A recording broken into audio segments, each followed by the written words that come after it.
All right. Good evening, everyone, and welcome to the Friends of the DAO Star Party for July 10th, 2021.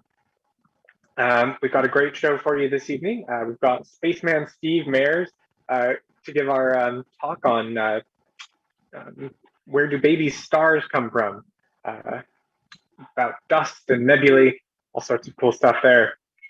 Just a few quick announcements and acknowledgements as we get started here. First off, I'd like to acknowledge the land from which we're streaming to you.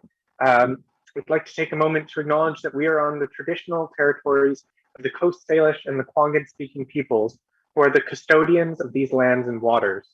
This area has long been the gathering place of the Songhees, Esquimalt, and WSÁNEĆ nations, long before the arrivals of Europeans. We are grateful to have the opportunity to live, work, collaborate, and learn here, and we respect the continued connections that the past, present, and future in the ongoing relationships with Indigenous and other peoples within the British Columbia community.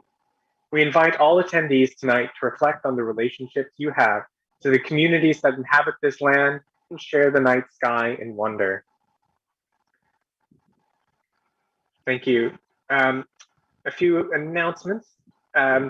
First off, if you're watching us on YouTube, please like and subscribe. That really helps us reach out to more people, let them see our star parties.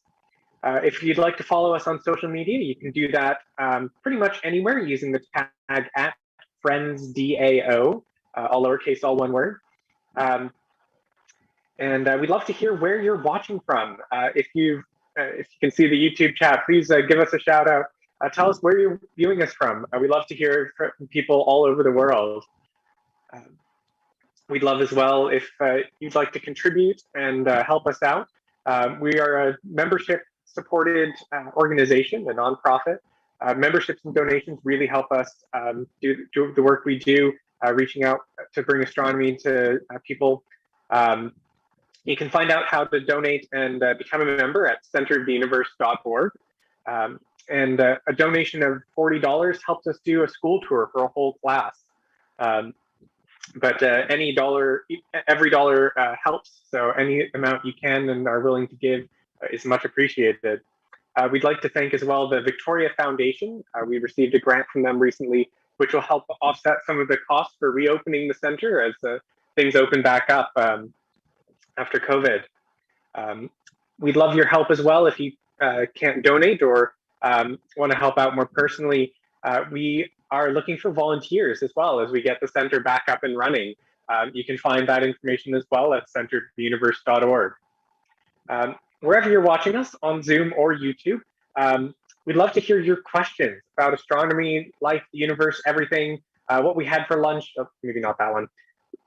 If you have a question for us, please type that into the YouTube or Zoom chat for our Ask an Astronomer segment, which will be shortly after our main talk this evening.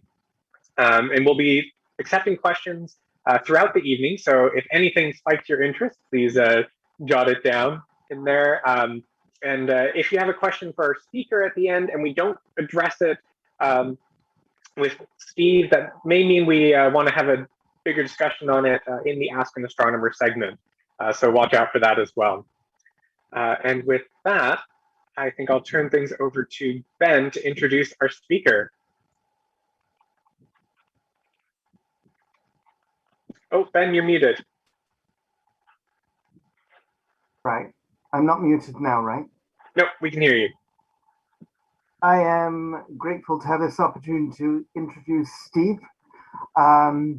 Before I do that, I would just like to tell everyone to please stay tuned. As soon as the COVID restrictions get lifted, we have a great number of treats in store for you with new exhibits, events, and hopefully a return to the Hill.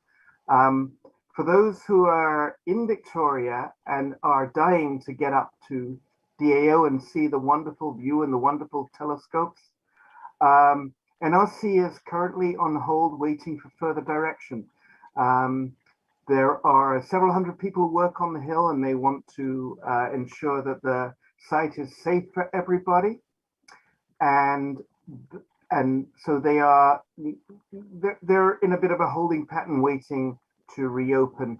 But we are hoping it won't be long before we get good, positive news, and hopefully we can tell you about all the things that we have planned for the fall. It's my pleasure to introduce Steve Mears, who is a great friend of the Friends of DAO when he was in Victoria.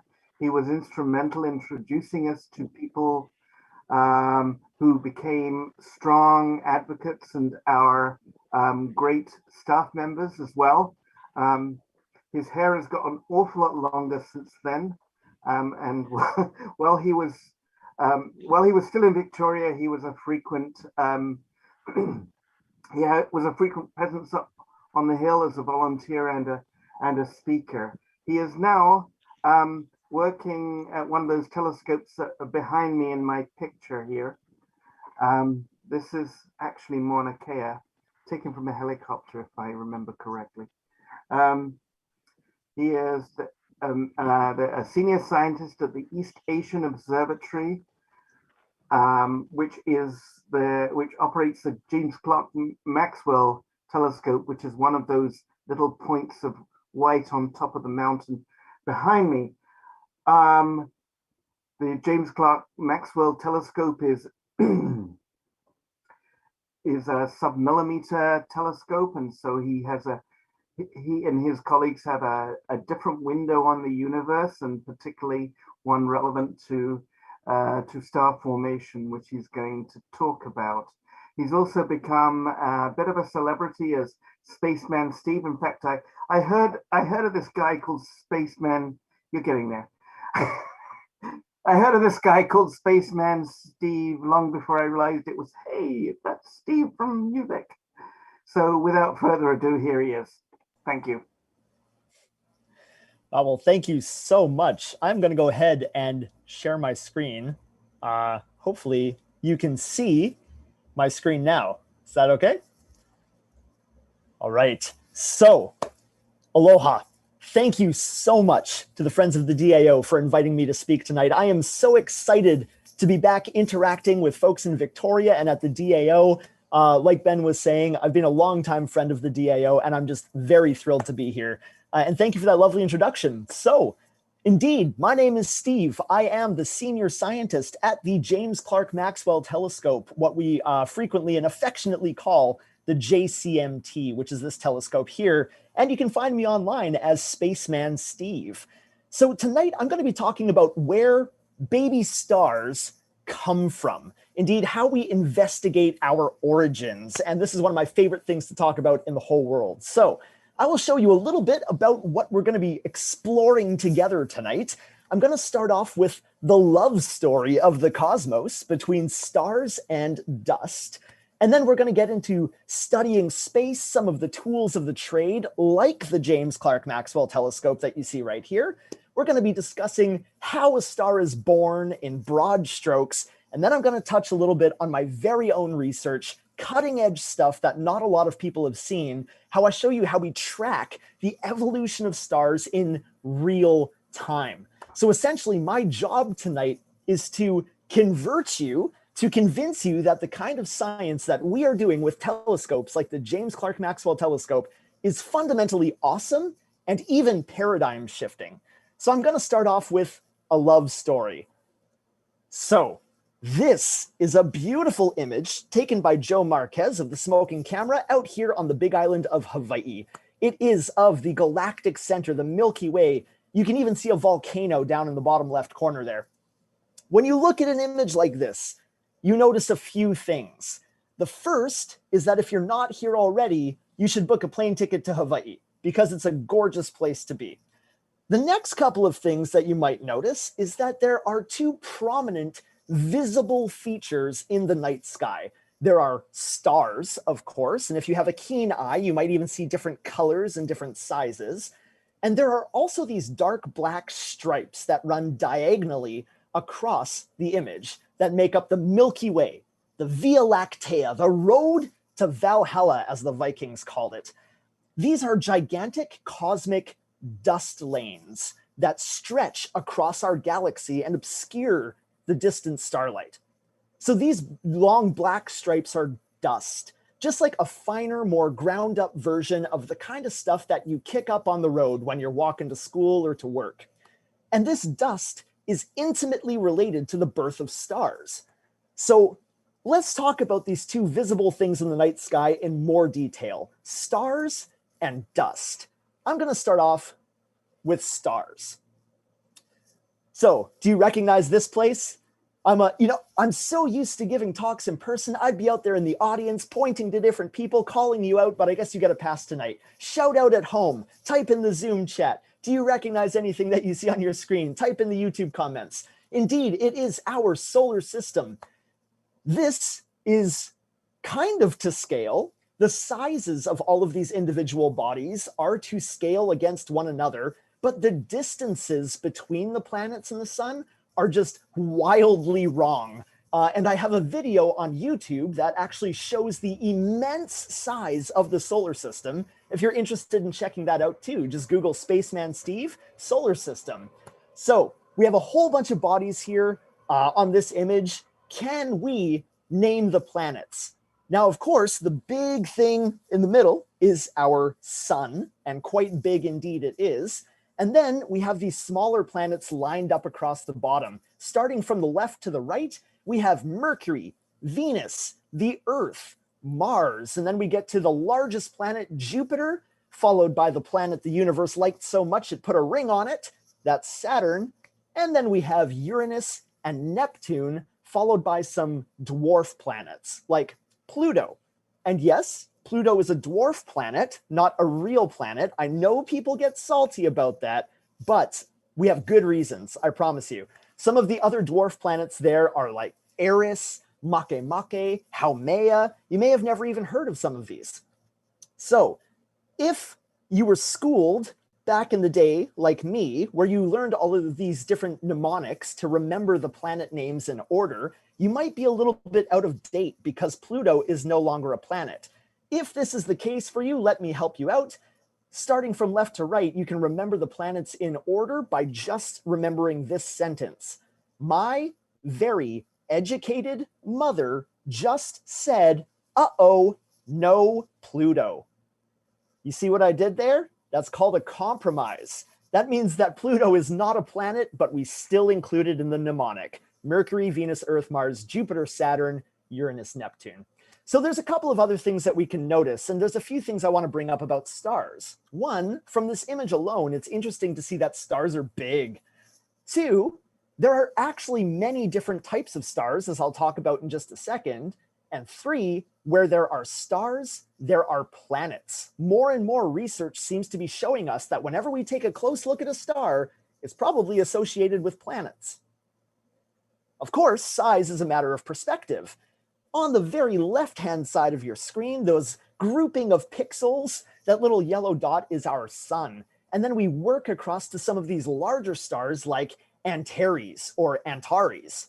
Now, if you know a little bit of mythology, you know that the god of war is Mars, and another name for that god of war is Ares. So the star Antares literally means not Mars. And the reason I love that so much is that you can just picture a few Greek philosophers a couple thousand years ago on the edges of the Mediterranean, listening to young suitors trying to impress the ladies, looking up into the night sky and saying, wow, that's a reddy orange object. That right there is Mars. And they got so frustrated. No, not everything red in the sky is Mars. They literally called this star not Mars. But the thing is, Antares is so big that if you were to place it exactly where our sun is right now in our solar system, by sheer magic alone, if you were going to take Antares and place it where our sun is, it would eat Mercury, Venus, the Earth, Mars, and stretch into the asteroid belt. So that means that Antares, if it was where our sun was, the Earth would be inside of it. That is how large this star is. And it's actually not even the top of the pile either. So there are different types of stars out there, but you can generally split them into two categories that describe two different fates. And this is one of the best solved problems in astrophysics today. It's an incredible story that people are still working on understanding the details of, but it's extraordinary how much we know about the life of a star because we've been doing this now for hundreds of years. Stars can be split up into two camps: small stars like our sun and large stars like Antares. So let me just tell you what happens really briefly, and this deserves a whole hour itself, but I just want to give you the Coles notes here. A small star, as it encounters the end of its life, it will grow into something called a red giant. It will actually physically get bigger, our sun included. Near the end of its life, our sun will grow and it will eat Mercury and Venus and will stretch out to maybe even the Earth. Oh, this is going to happen in like 5 billion years from now, so don't cancel lunch or anything. But the star is going to grow into a red giant, and it's going to get so big that gravity just simply cannot hold on to those outer envelopes anymore. And in Shakespeare's terms, it will shuffle off this mortal coil as all of these envelope structures will just dissipate into space, heated up in these beautiful images we call planetary nebulae by the hot core that's left behind, eventually becoming a white dwarf.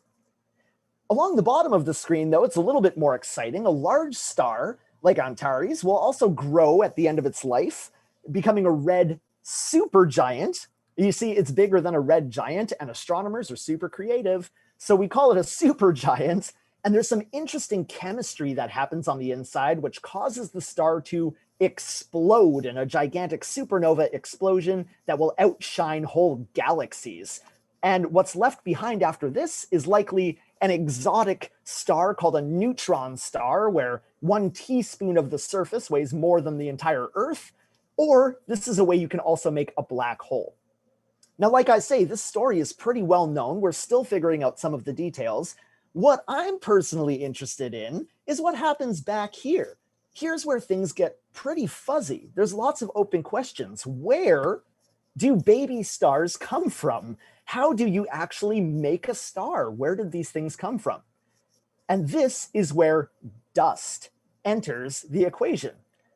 Everywhere that we see the youngest stars across our galaxy and in other galaxies, it's associated with dust, that interstellar dust and gas that exists and floats freely around in the space between the stars. So this is what I'm going to focus on today. And it's my excuse, really, to show you beautiful pictures of nebulae like the pillars of creation. Now, you've probably seen this image before. I've seen this image thousands of times before, literally, and it still hits my heart. These are called the pillars of creation because it's actively forming some of the youngest stars in our galaxy, literally creating solar systems. And it's extraordinary.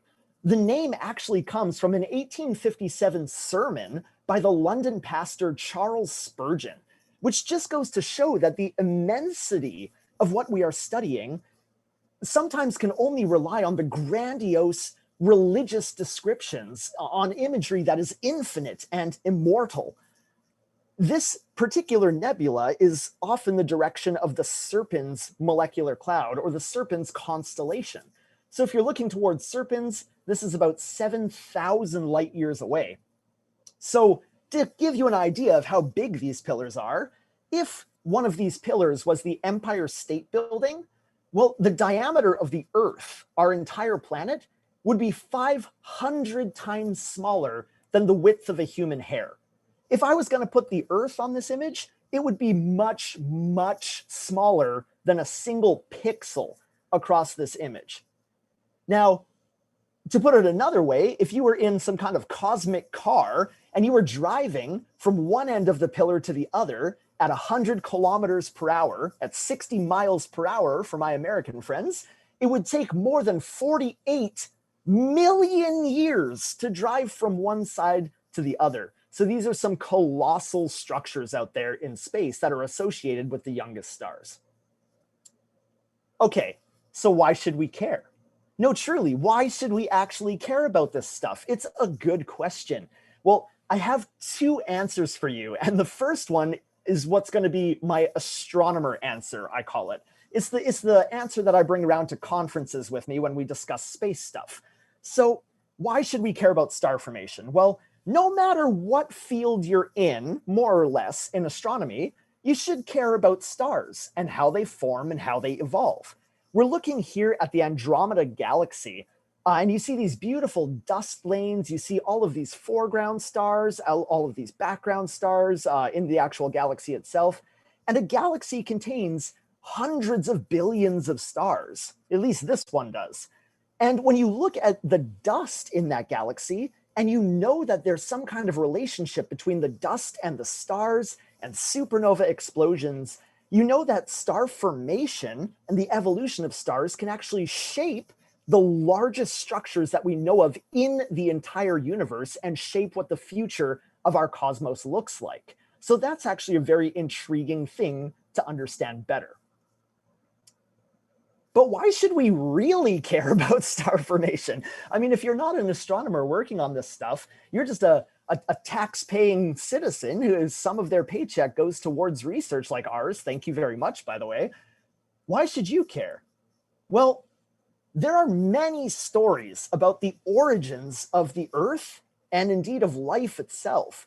And we are now at a point where our technology has improved enough that I think that we can boldly step out and make meaningful assessments of some of the biggest questions in life, such as our very origin. Why is there a planet out here in what seems to be a forgotten corner of the galaxy, just teeming with life? How did it get here? What is our purpose? What even is our address in the grand scheme of the cosmos? This is truly where the boundary of science and philosophy meet each other. And each year we make more progress in taming these wild landscapes of human thought. Each year we boldly step out with new technology and take a first really good glimpse at what science can say about where we come from. And these are questions that I think everyone has encountered at some point in their life. And that's what motivates me. So, how do we actually figure this out? How do we know how stars are born? Well, our main tool as astronomers is light. Light travels from all over the universe and it comes to Earth. That's really important because stuff in space is far away and would take millions of years to travel to even the nearest objects. So we have to be clever and allow space to come to us.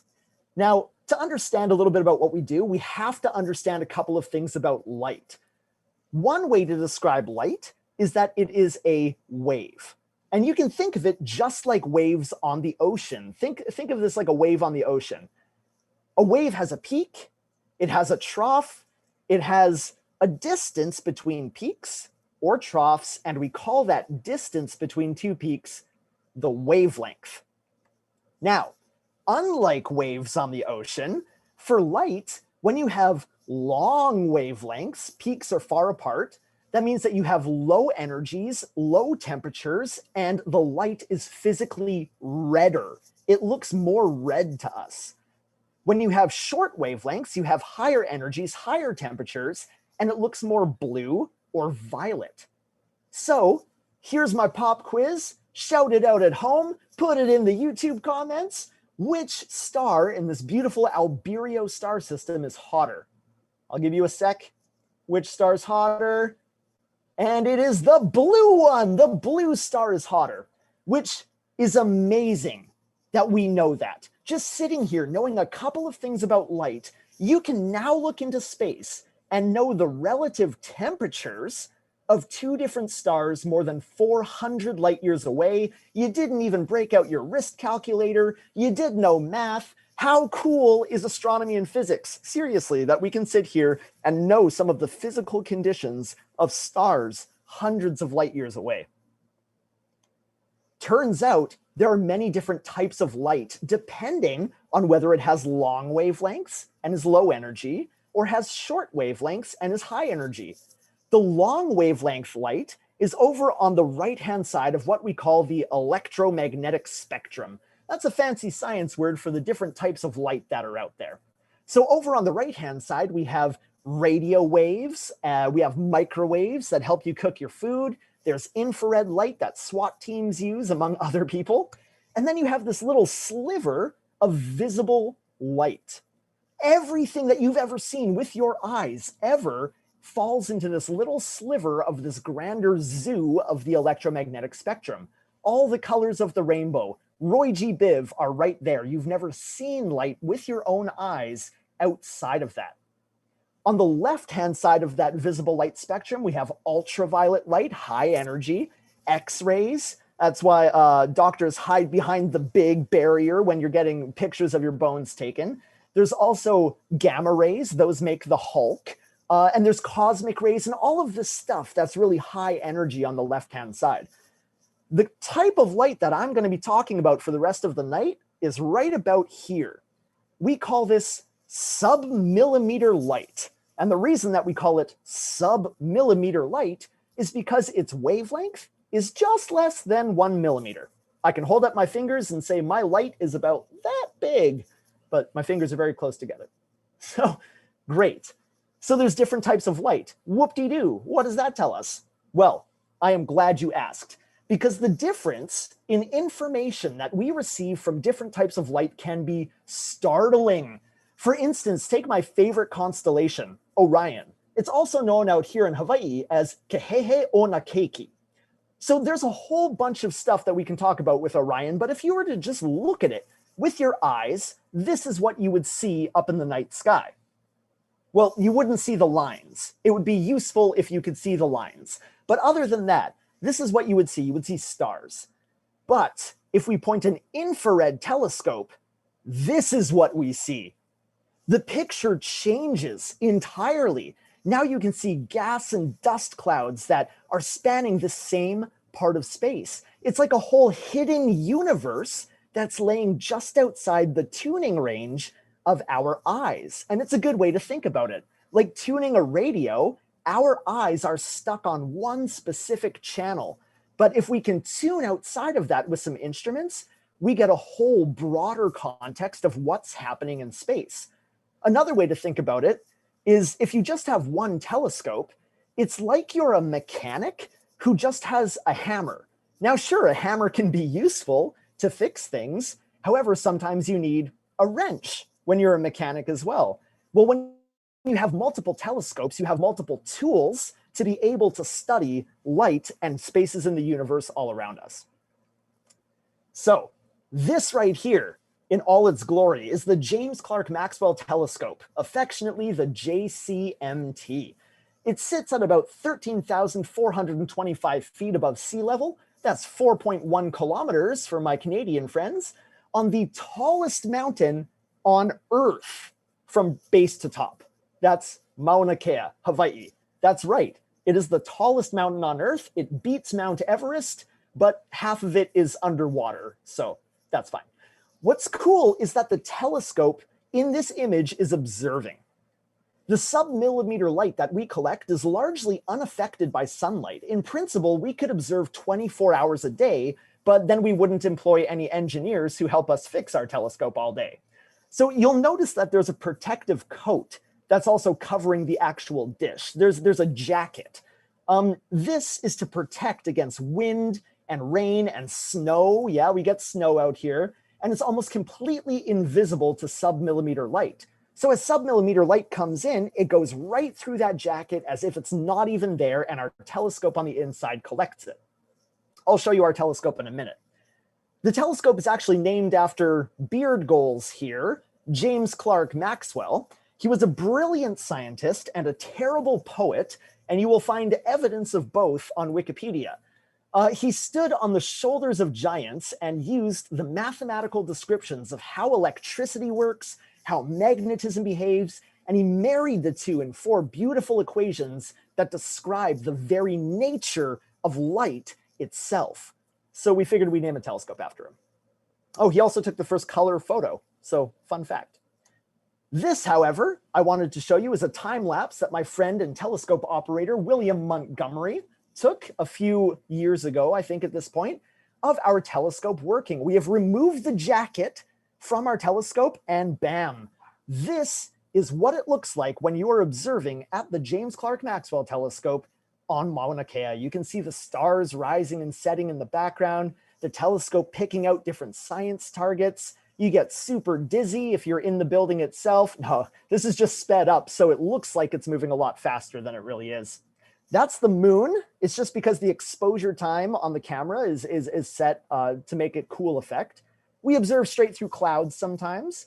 As a Canadian myself, I often feel most at home on the top of Mauna Kea, where the temperatures can get quite frigid, as you see the snow here, as we're observing, and the moon is setting there. And overall, it's a beautiful place to work and the best place on Earth to study the stars. Oh, some telescopes shoot lasers. We don't. I don't have time to address that, but maybe in the question period. The point is that this is what we do, and this is what it looks like at night when we are observing with some of this equipment, when we're up there on Mauna Kea. So, this James Clerk Maxwell telescope tells us how stars are born. It does other things too, but this is what I'm interested in. So I want to tackle star formation in a nutshell. I am going to give you enough information tonight to know how stars form to make you super fun at parties, okay? So this is my little cartoon schematic rendering, and we're going to focus in on a couple of things. Ironically, stars are hot, but they form in the coldest, densest regions of space. These are the nebulae that I was talking about before. So on the left-hand side here, you have this kind of gray dust gas that's filled with a couple of overdensities where material is collecting together. Where material collects together, you have gravity. And gravity just loves material so much that it pulls this dust and gas together into a big hug. It just pulls all the material from the surrounding nebula in this little pocket where it can reach all of these other little dust particles floating around, and it condenses it and it smushes it down. That's the first step. So I'll show you a couple pictures we have. This is probably my favorite image ever taken in space. This is of the Orion Nebula. It's a Hubble image. And within a big nebula like this, what you're looking at in this image is the infrared light, mostly, and it shows us where the hot, wispy gas in this nebula exists. But we can use the James Clerk Maxwell telescope to zoom into the cold dust and gas that is forming stars. So I'm going to pick a tiny little section of this nebula and zoom in and look at the cold dust and gas. What you're seeing now is dust. The James Clerk Maxwell data is sensitive to the cold dust. These bright regions that you see in the white and the orange are dust and gas in individual pockets of space that are condensing into solar systems. They're the dense envelopes that are surrounding the tiny, tiny stars that are being born deep inside at scales much less than a pixel in this image. So gravity is pulling all of this stuff together. What happens then, and I want everybody to do this at home because I am not cool if I am the only one doing it. So truly, take your two hands together like you are going to give a big round of applause, but push your hands together and start rubbing them fast together. Two hands together, start rubbing them fast. I hope you're doing this at home. Rub those hands together fast, fast, fast. You feel your hands getting hot? Okay, you can stop. If you feel your hands getting hot, it's because I wanted to show you what gravity is doing to all of this dust and gas. It's pulling it all together, pushing it together, just like you were pushing your hands, rubbing it together and forming a real hot central location. Material will fall mostly into the center of these little collapsing pockets, but some of that material is going to miss the center. And when it misses the center, it ends up orbiting that central region in a disk. And you have a whole bunch of energy that's just being piled on here, so much that the star can't take it and releases these massive things that we call bipolar outflows. They're these jets that are getting rid of all of the massive amounts of energy that are coming onto the star. We have pictures. This here is called the Mystic Mountain. It is my other favorite nebula in space. If you can't tell, I have a lot of favorite nebulas. However, if we zoom into the top here, you can actually see inside this dust and gas evidence of this bipolar outflow, this cosmic temper tantrum 7,500 light years away, where a baby star is shooting out energy in two different directions and announcing that it is being born, which I think is very cool. Well, over time, this process settles down. You either blow away all of the dust and gas, or it falls onto that star and the disk, and the central region becomes the star, and all of the excess material that never made it to the star orbits around, and that's the material that planets are made out of. So this is why stars and planets are found together, because they form together out of the same material. The star just gets a lot hotter and a lot bigger. We also have pictures of this. This is H.L. Tauri taken by the ALMA telescope array in Chile. You can see these rings carved out here. There's some debate, but we think that these rings are mostly due to planets forming around the central star that is hidden deep inside that very, very central region in the image.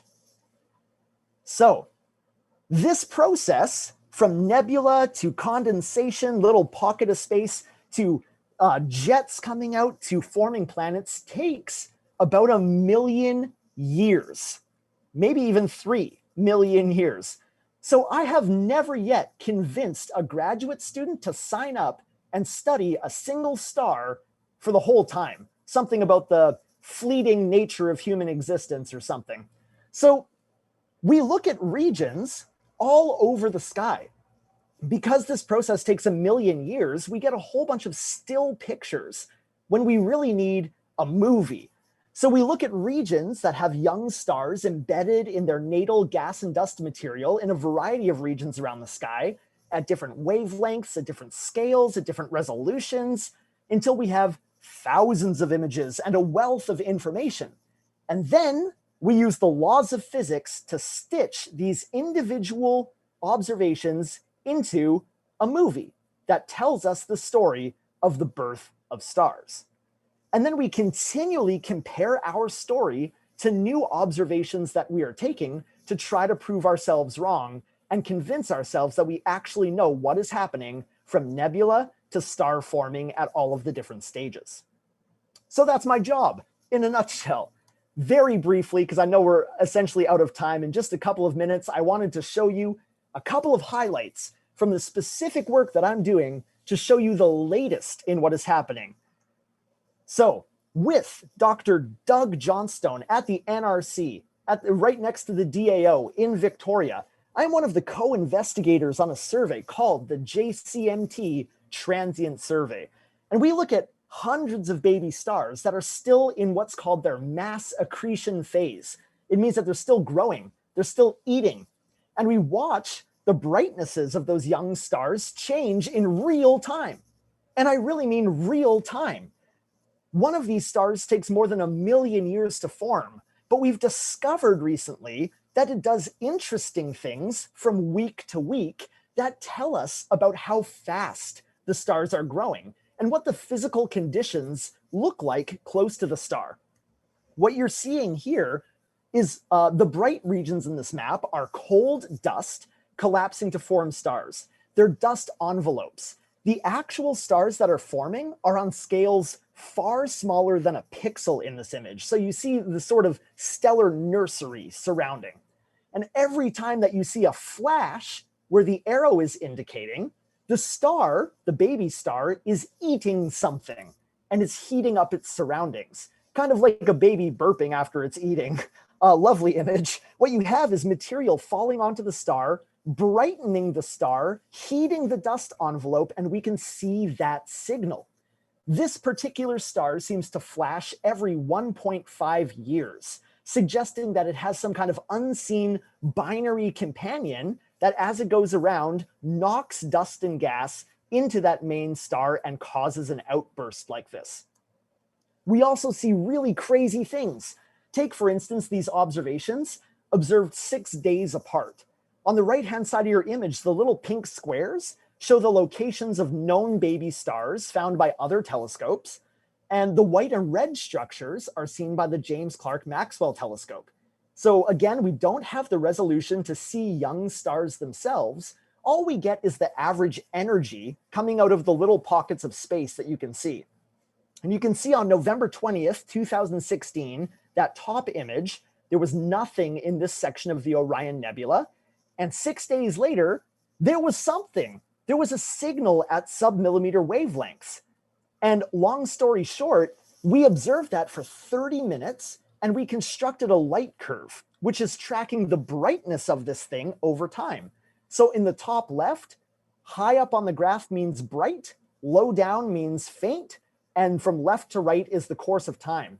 We see this thing die down over 30 minutes. What we think it was is a stellar flare from a young baby star going off.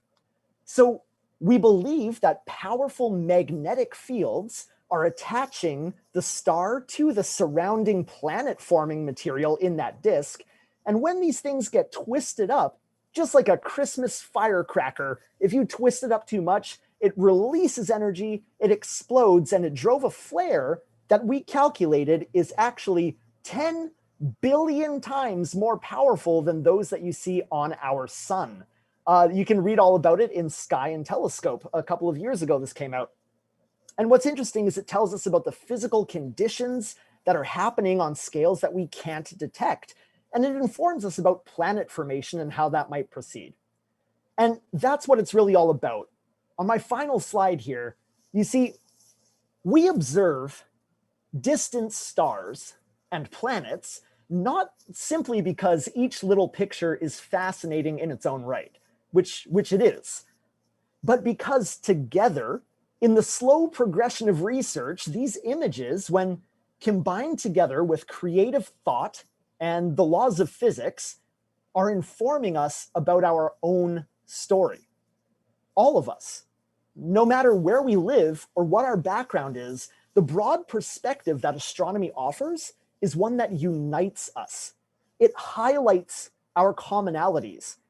And perhaps we are truly standing at the dawn of a new era that is bringing us closer to truly answering the philosophical groanings of our hearts as we better understand our place in the grand cosmos. Well, thank you so much for attending tonight. I would be happy to take any questions that you may have. Thank you so much. Thank you so much, Steve. That was an excellent talk. Yeah, my hands are still a bit warm. Excellent participation. Yeah. Let's see. I had a question a little while ago, but I think I've forgotten it. Oh, Aaron, there's also some, at least a couple of questions from the YouTube chat as well. Oh, fantastic. Do you want to pass those to me, or would you like to pass them along to Steve? I can read them out if you want me to do these next, or do you have one lined up already, a question? You go ahead. I'll try and remember the one I had. All right. Okay. There's a question from Peter, who said that they'd like to ask about the scale of dust grains. First, are all dust grains the same size? Second, how do dust grains compare with molecules or atoms? A scale comparison would be helpful. Oh, we were talking about this just before the talk. We were actually, yeah. Oh, is that for me or for you? For you, go ahead. Sure, yeah. I'd be happy to address that. Yeah, the dust grains that I'm talking about actually vary in size. When they're out in the interstellar medium, the space between the stars, they're very, very, very tiny, very ground up. I'm trying to remember the actual number. I really don't want to get it wrong. Something like 10 to the negative 4 meters or so. We're talking about fractions of millimeters. And then when it gets into the disk, the sort of disk structure that planets form out of, then they're on the scale of sort of 1 millimeter. But it depends how hot they get, how close to the star, because these things can be disrupted by jets and actually break apart and get finer and ground up. But generally in the disk, I would say they're about 1 millimeter thick.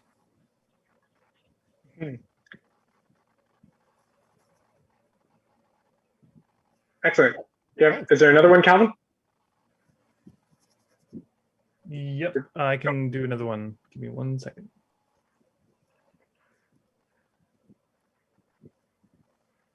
Oh yeah, here we go. Sherry says that they're confused about the gravity and the dust. Is the gravity inside the dust, and where does the gravity come from that pulls the dust together? Fantastic question. Thank you for asking that. Gravity is all about love. In fact, everything with mass has gravity. If something has a little bit of mass to it, it has gravity. I have gravity. Aaron has gravity. If you can pick it up, it has gravity associated with it. It's a fundamental property of matter that has mass. So indeed, all of the dust has a little bit of gravity associated with itself. But if a lot of this material gathers together, you might imagine from a supernova explosion that went off and swept a whole bunch of dust together, or just the natural accumulation of it with the rotation of our Milky Way galaxy, when a whole bunch of material comes together, more mass means more gravity. And the closer that two objects are, the stronger the gravity is between them. So when you have a lot of mass collecting and getting close to each other, it starts pulling on each other more and more until it comes together in these large pockets of space.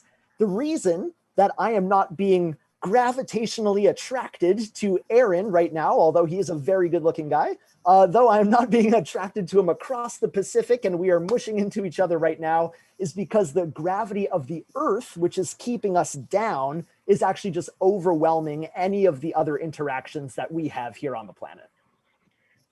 Although the distance does matter a huge amount.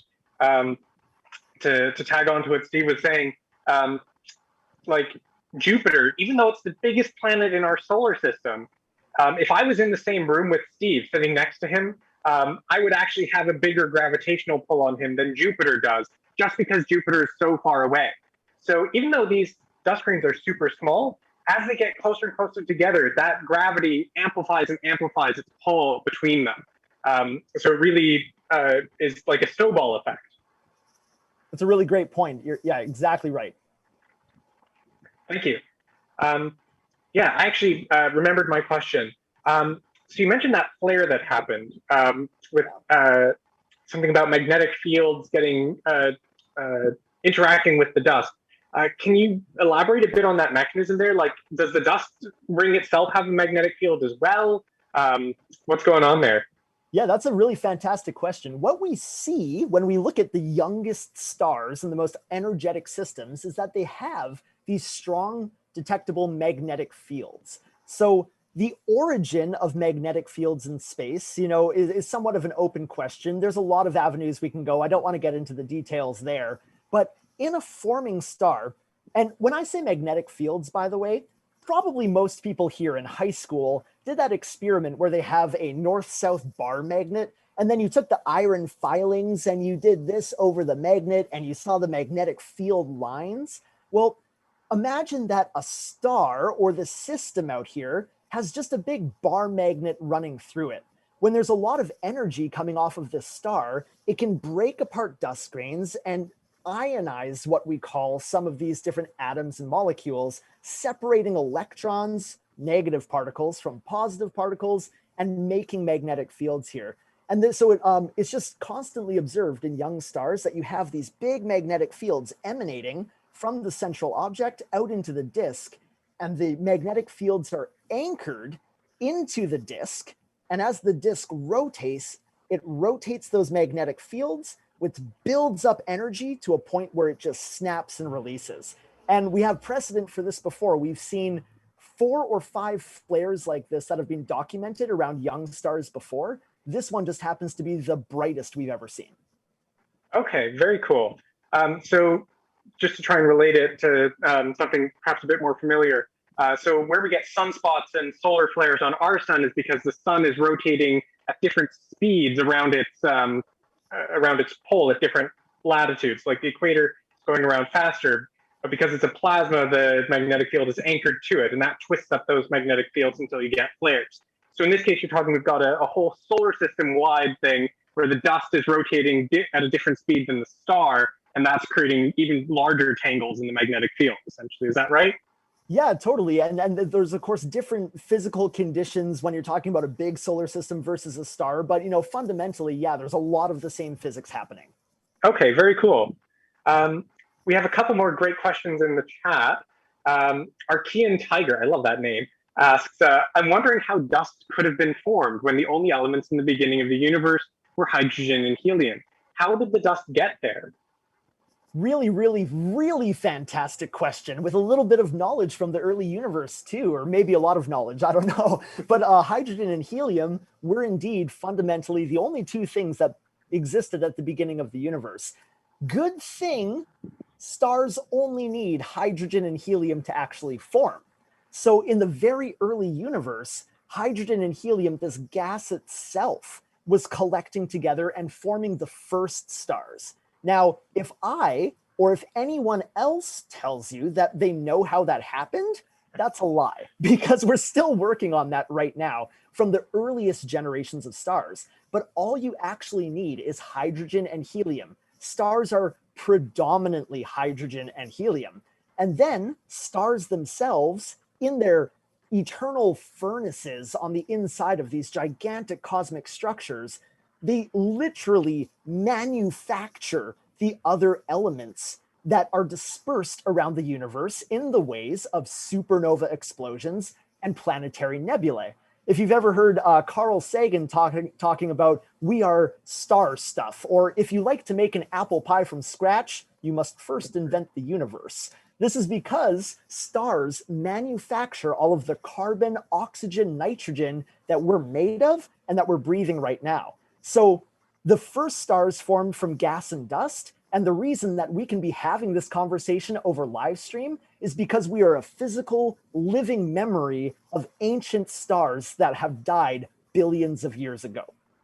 Mm-hmm. My short answer. To follow up on that, so if you were looking out with the JCMT, ignoring redshift, if you were able to look at the earliest stars, you wouldn't actually be able to see any dust there. Like you would not see any of that, of the stuff that you are currently observing. It's only these later generations of stars that you actually have the dust around them to do the observations you're doing. That's right. Yeah. In the, well, we can also observe gas, but usually that relies on things like carbon and oxygen and nitrogen and things like that as well. Yeah, that's exactly right. Looking far back into the early universe, we can look pretty far. The JCMT actually has a whole class of galaxies named after one of its instruments called SCUBA. So we have actually seen some of the farthest galaxies that have ever been recorded, because it turns out that star formation was very active in the early universe, and a lot of this dust was being created right then. So some of the most distant or furthest back in time galaxies that have ever been observed were in fact with the JCMT itself, because it starts quickly once the universe is made. Wow. Okay. Let's see. Another question from Dave Payne. What is the density of the gases before star ignition takes place? He's asking for in kilograms per meter cube, but any any units you've got. I should note that. I know that a lot of the column densities that we're looking at are 10 to the 22 in number of hydrogen molecules, for instance, and there's conversion factors after that. I happen to be a CGS guy myself. I'll see. I don't actually know right off the top of my head what that number is, and I don't want to lie on a live stream especially. But if you do send me that note later, I can get back to you with that information, because I don't want to say something wrong. Sure, and I think there's another question that has to go along with that is density of gas where, if they're talking about like in the nebula or in the core of the star. Yeah. So when, yeah, when we're, oh, sorry, were you answering that? Yeah. Oh, Ben Dorman in chat says that the density of the center of the sun is about 200 grams per centimeter cubed. I think that works out to 200,000 kilograms per meter cubed. So about 10 or 20 times the density of like iron. So it has to be squashed down pretty far before you get at least hydrogen fusion. Although the density of our sun may be a bit higher than you'd find in a red dwarf. Yeah, for some reason, I'm thinking that some of these initial densities, for some reason, the number floating around in my head is 10,000 grams per centimeter cube. So I think it's quite a bit more. I think that number is correct, 10,000 grams per centimeters cubed, because that's when a star forms, or maybe it's a little bit too much, but when a star That forms, might be a white dwarf. Yeah, maybe, Without going into too many complications, Yeah. part of the issue is that matter gets degenerate if you make it too, and one of the reasons why brown dwarfs don't form is the matter becomes degenerate and gets held up. Basically, the material turns into the consistency of bricks. And yeah, it doesn't need to keep collapsing to stay up. So it doesn't need to heat anymore because it's held up by other kinds of things than pressure. It's got electron degeneracy pressure. But I digress. Yeah. So yeah, I'm seeing about 150 grams per centimeter cube. What's the density of a white dwarf? It's a Google. This is why we double check, right, before we send probes to Mars. That's the center of the sun. Yeah. And it has to be somewhat similar to that because once the nuclear reactions start, the whole process isn't really very sensitive to the central condition. Because the nuclear reactions are so minutely sensitive to temperature. So once it gets enough density to start off, the density doesn't matter so much as the temperature. Yeah. So, Steve, it looks like your number is for white dwarfs. I'm seeing. It was in my head from something. I knew it was something. 10 to the 5 grams per cubic centimeter. So I was thinking about white dwarfs yesterday. Very degenerate. You know. Yes. All right. Here's a detailed question. It's for the Ask an Astronomer section. We might need you to pop in on this one once we get there. But let's see. Calvin, any others from YouTube, or have we gone through those? That's it for YouTube, I think. All right. Let's do one more call for any questions from the Zoom chat as well. All right. Not seeing any. I have one question. Can I? Yeah, Lori, sorry, go ahead. I didn't throw it down. When you were talking about the gas, the dust going into the getting into the gravitational centers, and then it was being jetted out in various places, and then some of that went off in jets, but some of it started to go around. Okay. Mm-hmm. What's the different, like, how does it start? Instead of going this way, it starts to go this way. Really fantastic question. And it actually relates, we think, back to those magnetic fields that are centered on that star. Essentially, because the star is kind of like a little pinpoint in this massive dust envelope where you have material falling onto the star, a lot of that material misses that central star and will start to orbit it in the disk around. Then, with the different rotation speeds of the disk and the star at the center, you'll have a twisting up of magnetic fields, material traveling through the disk itself along the magnetic fields and getting jettisoned out that way. So there's an accumulation of material into the disk, and some fraction of that will be shot off by some mass transfer process. But again, if I say that we understood all the details, we don't. For viewers out there, we're waiting for your PhD. I'm excited to read it about some of these jet dynamics for sure. I think I know a few people working on that. So at least in black holes, because this is, as far as I understand, a very similar phenomenon to the jets we see around black holes, although with a lot less of the weird space-time twisty stuff that also goes along with those. Yeah, the weird space-time twisty stuff makes weird space-time twisty brain in me, and that's why I stick to stars. Very much. I did one GR course, and that's pretty good for me. I had fun, but I think I'm good. Fantastic. Well, right on. All right. Well, thank you so much, Spaceman Steve. We look forward to hearing from you again, and maybe you'll come back to Victoria, and we'll get to see you in person soon. It'd be an honor to do so. Thank you so much for having me. Excellent. And we may call you back in to help out with Ask an Astronomer for one of these questions here. Thanks. Okay. So let's see. believe next I have a news or two to share. I just wanted to highlight a couple of interesting things that have come up in the last couple of weeks in space science and news, that sort of thing.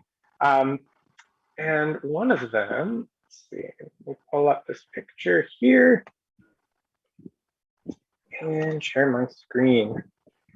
So one of the fundamental assumptions we have about our universe is that it's pretty much the same in every direction. This is something called the isotropic principle.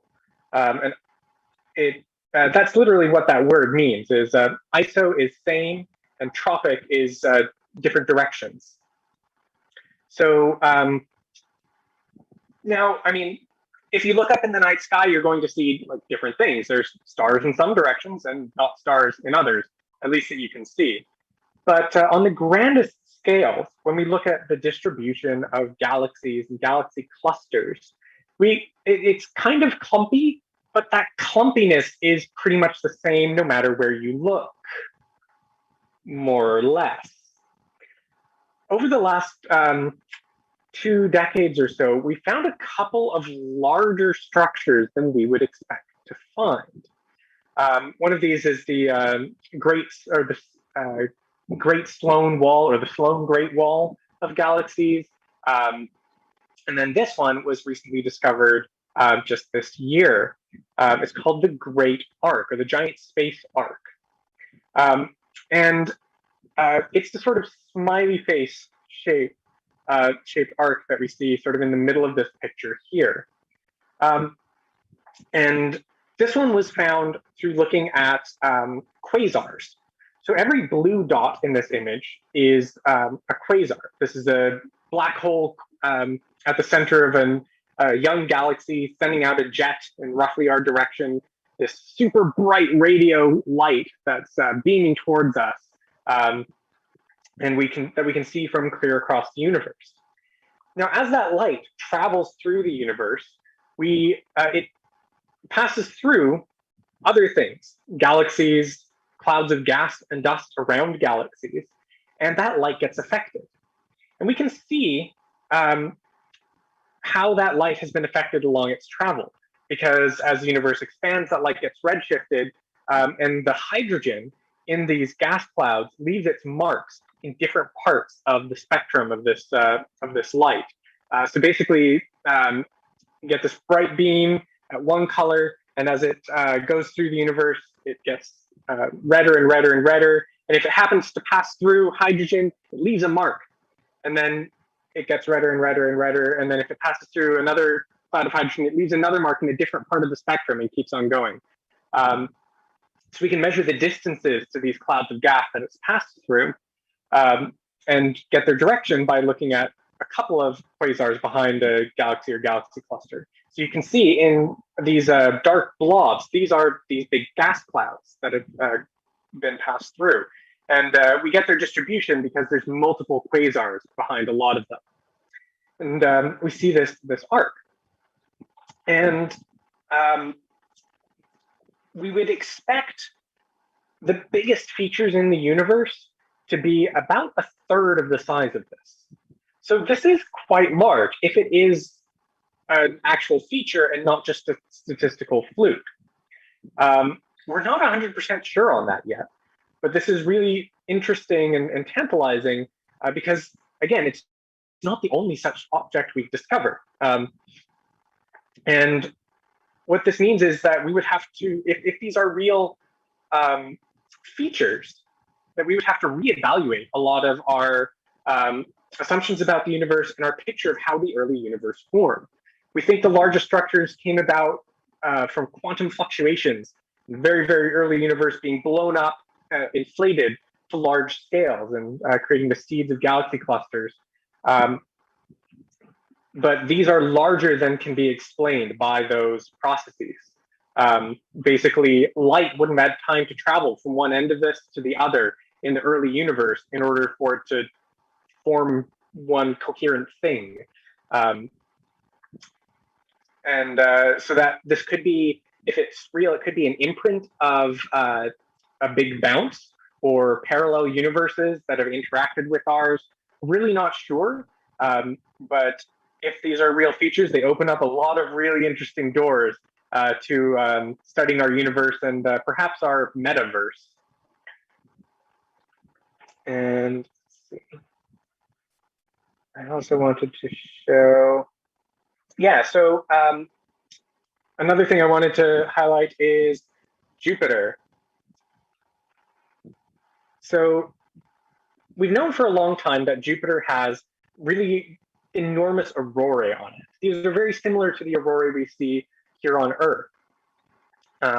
They're caused by charged particles from the solar wind interacting with Jupiter's magnetic field, traveling through it to the poles and slamming into its upper atmosphere, creating light, and in Jupiter's case, X-rays.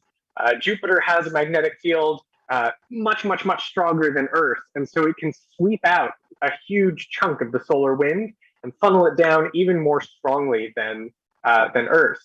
But we didn't really have much of an idea of how these X-ray aurorae happened, and especially not about a certain feature of them, that they appeared and disappeared at a regular frequency, a bit like a clock. For a little while, you get these sets of pulses of X-ray light. And it turns out that this is coming from essentially vibrations in Jupiter's magnetic field. This was recently discovered using the Juno spacecraft and XMM Newton, which is a X-ray observatory orbiting Earth. The Juno spacecraft is a Jupiter orbiter that's been circling Jupiter for quite a while. And what they did is they took measurements of Jupiter's magnetic field in real time while watching Jupiter's aurorae with XMM Newton at the same time. And so they were able to track these pulsations in Jupiter's magnetic field, as well as the swarms of charged particles that were bouncing back and forth along it, passing by Juno on their way.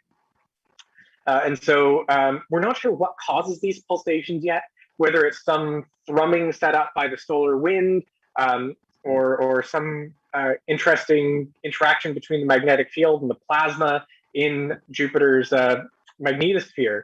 But these are, we have one more piece of the puzzle of we know what's causing the flares, but we don't know what's causing the causing of the flares, more or less. And I think I have time for one more here.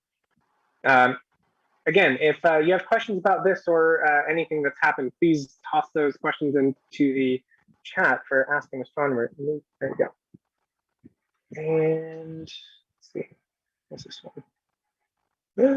Nope.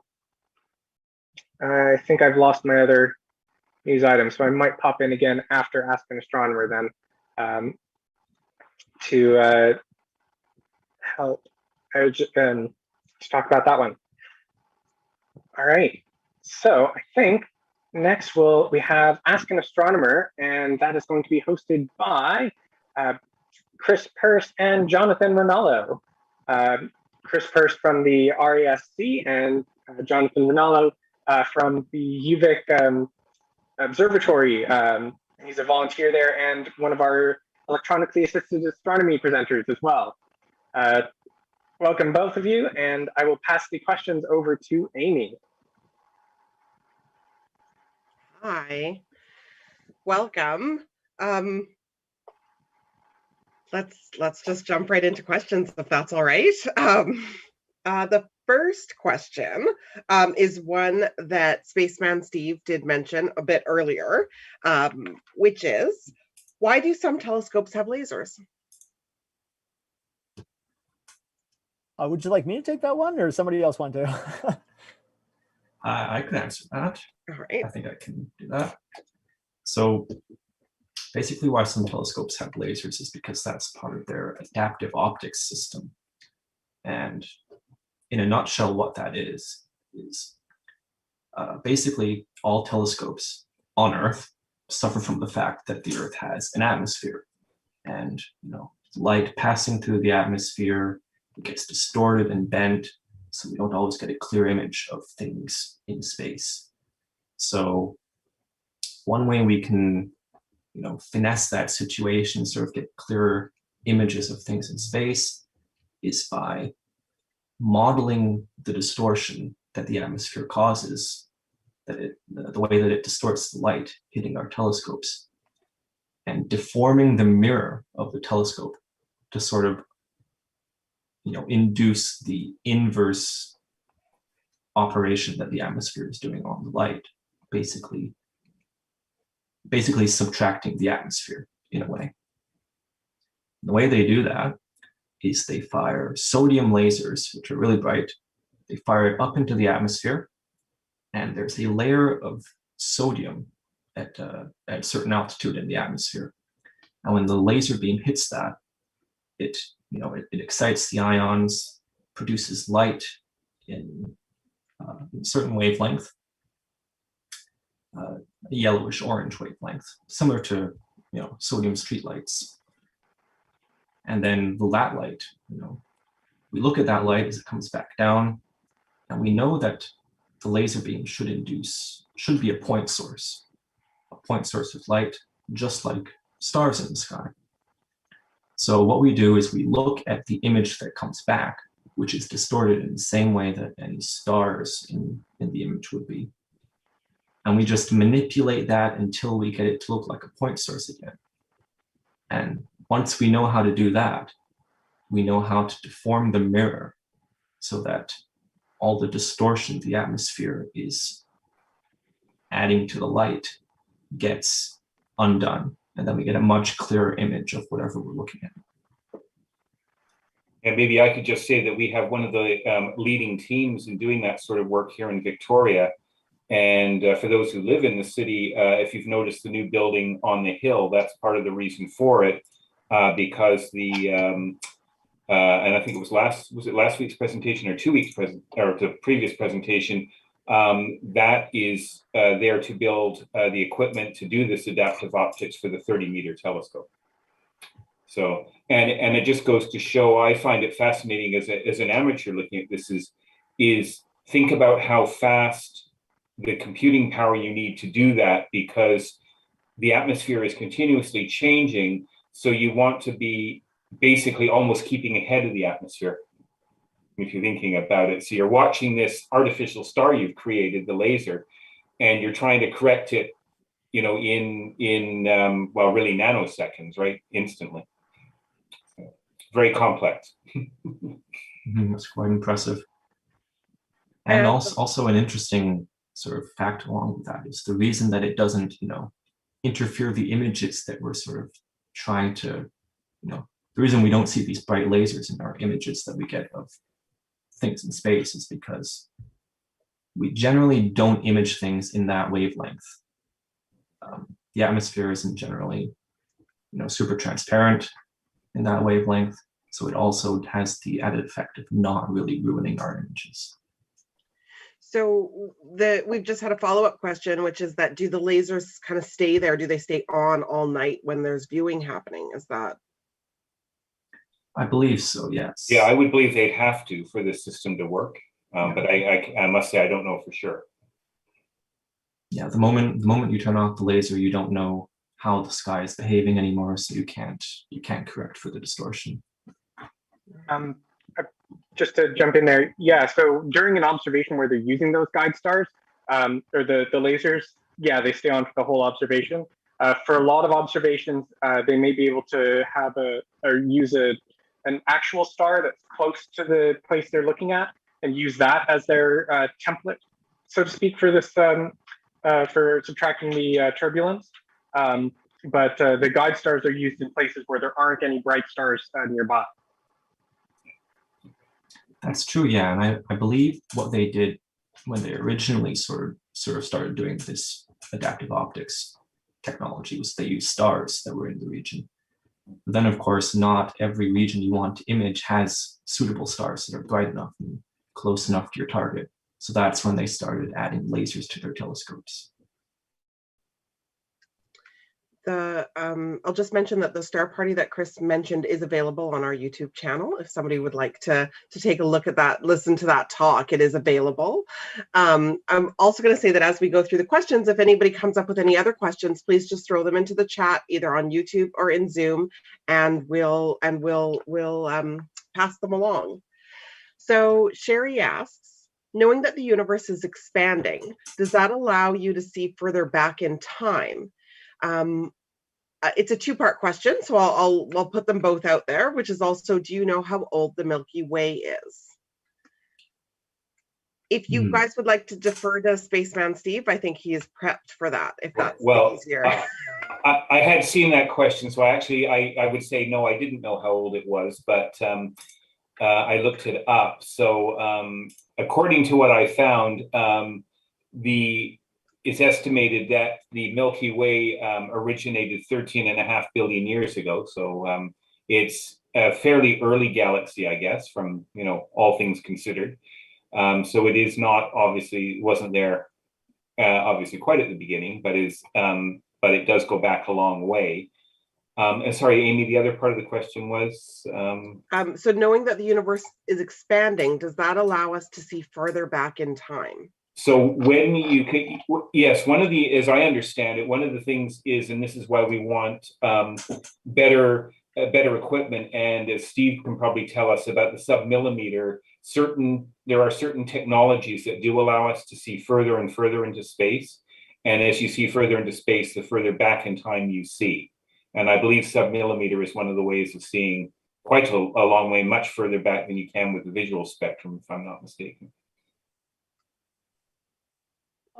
Yeah, I can hop in. Certainly, it's a very complicated question. However, as the universe itself expands, we have to think about how big the universe itself is, and the observable universe, how big that is. We have this light horizon, essentially, that we can see back about 13.72 billion years to the fundamental spark of when the universe came to be in the first place. But yeah, the universe is getting bigger. Unfortunately, we don't get to see more of the universe.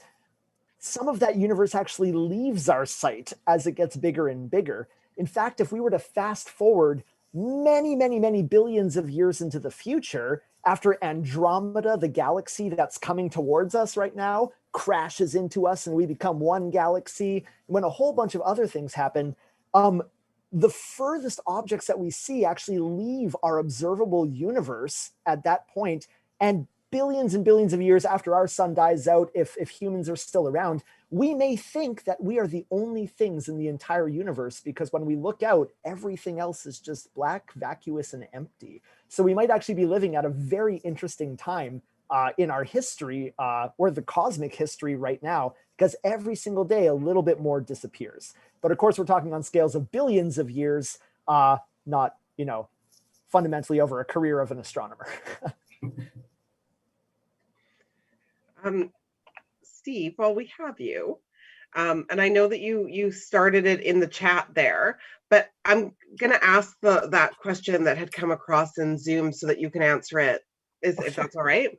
So I'll try to do this justice. So from their appearance, nebular gases appear to have fluid behavior. However, we understand that the gas in nebulae is, by earthly standards, an ultra-high vacuum. Normal fluids figure out where to go based on pressure differences communicated by collisions at the speed of sound. When working with the ultra-high vacuum on Earth, there is no sound, so we need to use turbomolecular pumps, which is the molecule swatters, to coerce gases to leave our vacuum chambers. Ultra-high vacuum gas does not behave like classical fluid, at least in our small vacuum chambers, because the mean free path can be thousands of kilometers. At a nebular scale, do these ultra-high vacuum gases begin to behave as classical fluids because of the massive scale of the galaxy, where the mean free path is minuscule compared to the size of the nebulae? Is there extremely slow sound? Good question. And a great rendering of that question as well. I can simplify this question a little bit so people kind of get the idea of what's going on. When we talk about a fluid in physics, when I say fluid, you might think of an ocean, you might think of, some water. It can also mean gases, like our atmosphere on the Earth is a fluid. And there are certain equations that describe how fluids move. The simplest that you might be familiar with is when you turn on a tap at home, or faucet at home, there's a pressure difference where molecules of water will bounce into each other and push other molecules of water to come out your faucet. And that's because the mean free path that's mentioned there, the MFP, all that is the average distance between water molecules. Inside a pipe in your home, the mean free path, or the distance between these things, is very, very small. They are bumping into each other all the time. So if there's a little pressure difference, it pushes the water, comes out your faucet. Now in space, we're in a vacuum, which means that there's not a lot of stuff up there. I had my units wrong earlier is what it was. It's actually 10 to the 4 atoms per centimeters cubed is the real dense parts of space. But it's right. It means that some atoms out there in space are wildly far apart, thousands of kilometers far apart. So how are they going to whack into each other when they're thousands of kilometers apart? Well, it turns out when you look at a nebula, which might be light years across, on the scales of nebulas, thousands of kilometers isn't actually that much. You just have to expand your view. So when we look out at the nebulae, what happens is we can think of it just like water in your tap. If there's a pressure difference, like a supernova explosion, that pushes some of this gas and dust, it'll whack into other gas and dust, and it'll come out some other place in the nebula. And that's how things get together and smush down. So even though it's a vacuum out space and molecules are really far apart, because we deal with really, really large swaths of space, we can treat it in a classical way, just like we treat water here on the Earth. And that's the same equations we use to study it. If that makes sense. So thank you. Okay, we have another question. This one comes from Archaean Tiger again. And the question is, how would galaxies clump up into organized groups? And why is the overall structure of the universe somewhat pattern based? That's a good question. Chris, do you have an answer prepared for this? No. Well, I think part of what we're seeing, I think, and maybe Steve can help us out here too, because I remember some presentations about this, but it seems like looking at the structures, things seem to form into webs and often seem to clump together. So I think there's some thought that maybe in short range anyways, that maybe there's some gravity effect there of things clumping together. But I'm not sure how well understood it is on a bigger scale. So I don't know if Steve, are you interested in taking a stab at that? I could take a stab. We'll see. Of course, it's not my exact field of research, but it is something I know a little bit about. From the very early universe, when this whole crazy thing that we call the universe was just getting started, when the universe was begun about 13.72 billion years ago, was very, very small, of course. You can think of it that way anyway. And there were little overdensities of material, even at that point when the universe was very small, when we refer to things like the Big Bang when this happened. There were some parts of this very small area that was going to expand into our observable universe. Some of that material was clumped together, some of it was not. The situation's a little bit more complicated. We're talking about quantum fluctuations, where you have some quantum fluctuations up here, some down here. In any case, the universe expands very, very quickly. And when it does this, especially in the early days, the quantum fluctuations that were clumped up in certain places remain clumped together as the universe expands out at a very great rate. So things like the James Clerk Maxwell telescope can start observing the building blocks of galaxies very, very early in the universe, but we can't see all the way back. So what I'm discussing is inherent mathematical theories that make sense with what we observe in the universe today.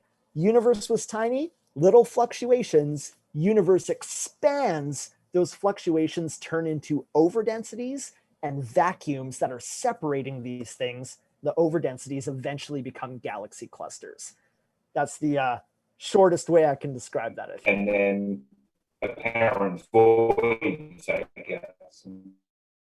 Spiderweb, yeah, there's these big vacuums between dense parts that run together all throughout the universe. It's isotropic, which was a word that Aaron brought up earlier, which means it looks the same everywhere, right? So it's actually a really interesting thing to study to see where all of this stuff started. But yeah, we're still working on it day to day. Thank you. All right, so next question. And again, if anybody has any other questions, just throw them into the chat windows. The next question is about the Gemini telescope, which is that Gemini is a two-part telescope, right? So how do they work together? That's a good question. I'm not sure, but so let's start by saying, well, first of all, there is one on Mauna Kea, and the other one is in Chile. So, and as I understand it, they are same optics. I don't know if Steve, have you ever done any work with them, being the professional here? Their wavelengths are a little bit too short for me. Yeah, they're visual, aren't they?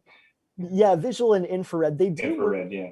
Yeah, yeah. Go ahead. So I was going to say, my understanding is that so they can do complementary work, because the advantage of having them a roughly equal distance from the equator is the one in the northern hemisphere, of course, can see the northern hemisphere, including the circumpolar stars in the north, whereas the one in the southern sky can see down and see the circumpolar, Antarctic stars, if you like. And so I believe they do some research where viewing, you can kind of get, I guess, almost like a stereoscopic and complete view of the sky, because as you get, if anybody's done any even amateur astronomy, you'll see this, as you get closer and closer to the horizon, the view gets worse and worse. And that's why you put these professional telescopes as high up as you can get them, and try and get rid of as much atmosphere as possible. And then, of course, this next thing, going back to our earlier question, and then if you can put adaptive optics in it, then you can erase the atmosphere.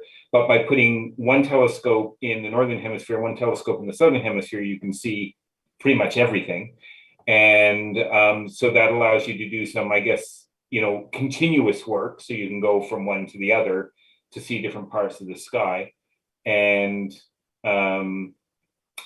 yeah, and Aaron says, and he gives us views of the north and south that are directly comparable because, yeah, they're essentially the same telescope, which is a good point. Yeah, if I just chime in with a couple of things concerning that, because you mentioned that we put telescopes on high places, right? That's why Mauna Kea is so beloved for a research center across the whole world. James Clerk Maxwell Telescope is a prime example. If we moved our telescope down even 100 meters, it wouldn't work the same. Where we are, if between our telescope dish, I'm a radio guy, so I say dish, not mirror, but it's a mirror. Between our telescope mirror and space, if there is more than 2 millimeters of water along that column, we really can't observe too much. It gets too noisy for us to observe. So that's why we do like this high places. And also I believe with Gemini, and I think Aaron actually just put it in the chat over here as well, the instruments are interchangeable. So you can actually, you can unhook one, put it on another. Yeah, which is nice. So as a follow-up, are there other telescopes that work in a pair like these? Not radio. I think there are with the radio telescopes, right? But not with the visual, is that? Well, there's no other pair quite like that, as I understand it, but I believe there's cooperation between pairs of telescopes that may be somewhat dissimilar but can work together. And then certainly with radio telescopes, you can get these huge arrays where you can put everything or you can put like the one, what is it, Elma, I guess in Chile, where you can have, what is it, 60 some odd plus receivers 66. and spread them out and increase the size of your telescope. And then isn't there a newer one where they're going to put telescopes basically in the northern and southern hemisphere in the radio frequencies? Is that right? One in South Africa, one in Australia, etc. Yeah, to get that. Is that the Lori and Scott have just mentioned Keck? Is it? Well, Keck are a pair in Mauna Kea. Okay. So they're in the same place, basically. Yeah, if I can chime in there. Sure. Keck does something called interferometry between those two. And the JCMT, we're actually part of a global array of other telescopes as well. You may have heard of the Event Horizon Telescope. That's what connects radio telescopes all over the world, from the literal South Pole in Antarctica up to Greenland, over to France, out here to Hawaii, across Chile, and we're adding to it all the time. Essentially, you can get the same resolution by using an array of telescopes as if your mirror was the size of the array. So that means that to observe a black hole, an event horizon around a black hole, you would need a telescope the size of the entire planet Earth. You would have to have a 13,000 kilometer diameter telescope. And of course, we can't do that because that's expensive. So what we can do is we can hook these different telescopes up, and they act as parts of one big mirror that covers the entire globe. And by combining that signal in clever ways, we focus all of that light from these different parts of the globe after we collect the data together into a final image. It's the secret of astronomy. You don't actually need a whole mirror to make an image. You just need enough parts of the mirror. And if that's not intuitive to you, don't worry. It was a Nobel Prize back in the 40s by Sir Martin Ryle, I guess, who was both Canadian and British. So shout out to Canada. But the Event Horizon Telescope is a beautiful thing to look up. We took the first image of a black hole, which we call Povehi out here, which means embellished, fathomless, dark source of unending creation, which gives me shivers. But Event Horizon Telescope is a great example of that. This Event Horizon Telescope, does it take a long time to sort of create a date where certain numbers of telescopes join together? Fantastic question. The Event Horizon Telescope, because we're a global array, you cannot imagine the headaches that my colleagues and I get every year. There is a certain time in March where all of these places across the globe, from the South Pole to Hawaii to Greenland, can all observe the galactic center where we want to see our own black hole and also other black hole targets in the sky for right now. So that means that not only do we have to have perfect timing between all of these different places down to very fractions of seconds, right? When we coordinate all of this stuff, we're collecting huge amounts of data, so big that it can't even be sent over the internet. We literally have to mail the data to these main supercomputing places, and it takes an extra 6 months because you need a plane to get to Antarctica first. And so there's a lot of considerations about the weather. It means that the weather has to be good simultaneously in Chile, Hawaii, Antarctica, Greenland. We're adding places in Africa as well. So there are so many considerations, but we have a window to observe our own black hole, and it happens in April every year. So if you construct, if the Event Horizon Telescope constructs a band of these telescopes, I'm assuming that if one bails for whatever reason, you can still use whatever's left over, right? Yeah, it depends which one bails. So because we want to have as much mirror coverage as possible, that east-west separation is really, really important. You can actually construct images with and without the work that we do here on Mauna Kea. Say it's snowing that night and we can't observe. You cannot get the same image quality as you would if maybe a telescope that was closer to another telescope were to be out because of weather or engineering concerns or something like that. So it does depend on the station, but that's why we're adding more telescopes over the coming years. So we're more versatile and elastic. So when the observations happen, they can happen. Yeah, it's perfect. I'll have to do some more reading about that. Fantastic. And then I'm just going to ask one more question. Aaron's mentioned the Large Binocular Telescope. And I'm curious, what is the Large Binocular Telescope? What is, yeah. It's a good question. I don't think I've So I ever need heard to of I that. don't know. Yeah, so, oh gosh. I know of the Large Binocular Telescope. I don't know a huge amount about it. Quick to the Googles. Where is it? Basically, I'm not sure where it is, but the basic idea Is that the one in Arizona? It might There be. is one there, I think, but I'm Yeah. not sure. There's a large one there, but I don't Mount know if that's Graham, the same one. Arizona. Yeah. So basically, it's an interferometry test site, I think, for visual observing. Basically, they have two big 8-meter mirrors, similar size to Gemini, that are essentially right side by side with each other, looking out, and they're very tightly controlled to be like perfectly next to each other, and not moving very much relative to each other. So Steve mentioned that you have to have perfect timing with radio telescopes. You also have to have perfect knowledge of, or close to perfect knowledge of exactly where they are in space, because what you're trying to do is you're trying to catch the whole wave of the light that's coming in, and actually catch like, okay, when does this peak hit this telescope versus this telescope, in different places on Earth.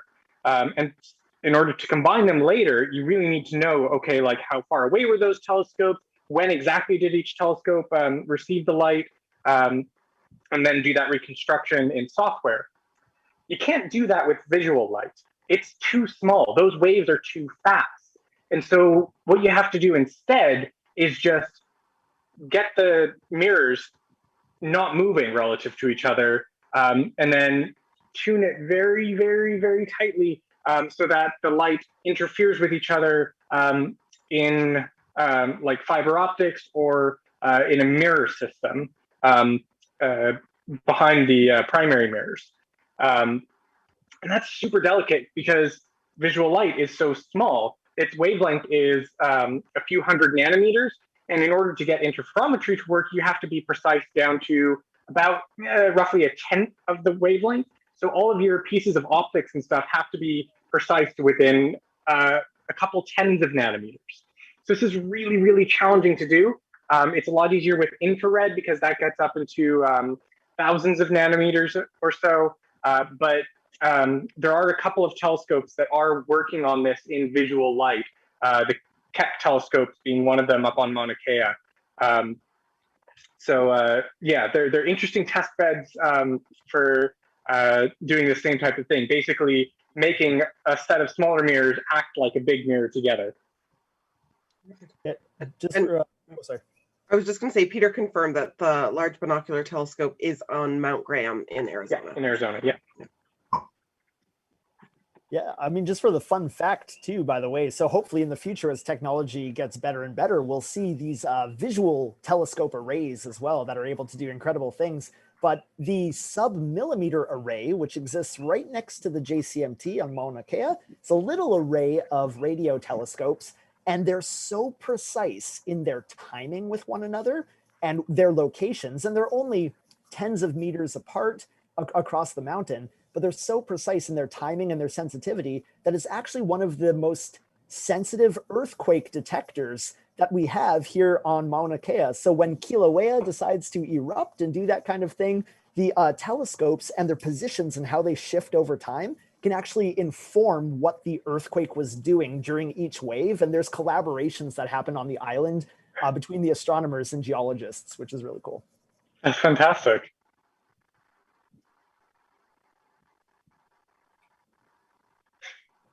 Oh, any other questions?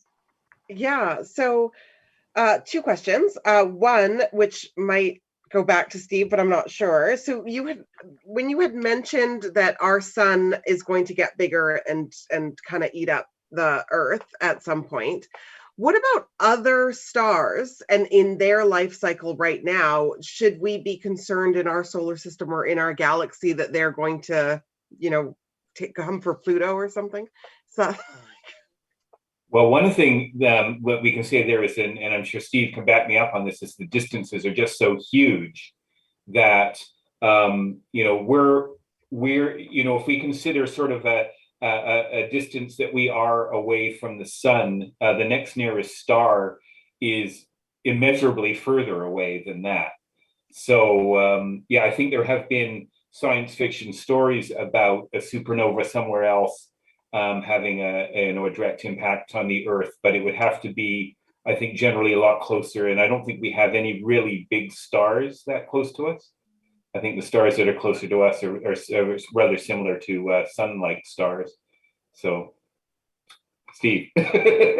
Yeah, well, absolutely. Things are far enough away that you definitely don't have to worry. In fact, you can almost hope that a star comes to the end of its life. Most of the stars that you can see in the night sky with your naked eyes are red giants. For every star that you can see just with your eyes, there are 8 to 10 other stars that you can't see because they're small or emitting an infrared. Betelgeuse, which is the shoulder of Orion, is a red supergiant star that we know is close to the end of its life. We don't know, whether it's going to, okay, when I say, I'm an astronomer, when I say close, I might mean like thousands, tens of thousands of years, or I might mean tomorrow. So the thing is, if Betelgeuse ends its life soon, what will happen is a big supernova explosion. And Betelgeuse is 400 light years away. Nothing will happen to us other than we will see a bright star in the sky that used to no longer be there. When supernovas happen, they can outshine entire galaxies of hundreds of billions of stars, which means that on a night with a new moon, dark otherwise, you would be able to read by the light of Betelgeuse, and it would stay up in the sky for weeks or months. And then after that, Orion wouldn't have a shoulder anymore. So we are due for a supernova. We're actually overdue for a supernova in our corner of the galaxy. So cross your fingers with me. Maybe Betelgeuse will do it one of these days. As much as I love it and study it myself, I kind of want to see it blow up. But maybe that's just me. And maybe just to touch on that with what Steve said too, is one of these stars may have already done it, of course, but just the evidence of it hasn't gotten here yet. So remember, we're seeing Betelgeuse as it was 400 years ago, basically, and so it may not be there anymore. We just don't know about it yet. Exactly right. So the last question, and I think this could go to any of you, is for the backyard astronomer who doesn't have, an array or, even an 18-meter telescope. How can we see what, like, in the life cycle of a star, what is there that we can see that are at the different stages? That's a great question. And turns out there are many things that you can see just with your own equipment in your own backyard that you can use to sort of piece together the life cycle of a star. You can see. And I think we're going to be talking about this a bit later in our EAA section. But we can look at different star-forming regions where stars are being born, like the Eagle Nebula. If you have good enough equipment, you can see that in your own backyard. You can see things like, the Orion Nebula. The Orion Nebula is also a star-forming region. That's really easy to see. You can even see that with the naked eye if it's dark enough out. You can also see supernova remnants if you have. Those are a bit more tricky to see usually, but you can definitely see them with amateur equipment. You can see, well, of course, you can see all these different stars. You can see them, stars of all different ages, stars in young clusters and stars in really old globular clusters. So there's really quite a bit out there that you can, use to piece together all these different events. Actually, Jonathan, I'd like to add to that. I joined the AAVSO a couple of months ago, and I've just been working on my visual observing course, and I've spent the last week actually developing a target list. And I was quite surprised with my smaller refractors, what a choice I actually had in terms of studying variation in stars. So I would say yes, yes, yes to all those questions. And I was just going to say, one of the things, because some of these are, can be rather faint and hard to see, this is where a lot of people like to take photographs of them, because you can gather a lot of photographs together, and then through processing techniques, you can basically magnify these series of single images into a massive image and see things that you know on a photograph that you would never see with your eye, because we can't record. Yeah, I think what I found so interesting about this study is that it basically, instead of viewing once like we often do as amateurs, it's viewing over a time domain. So really, you're seeing life through time lapse, basically. So if you observe these things, and as I say, there's many of these. In fact, I've heard that people even make variable observations with binoculars. You don't really need a lot. It really depends on the size of the variation and how bright they are. So fascinating. Yeah. And it does help to have a dark sky sight too. But David's doing this from the city, so it is possible. Yeah, we learned a little bit about limiting magnitudes. So based on your equipment, you can have a limiting magnitude.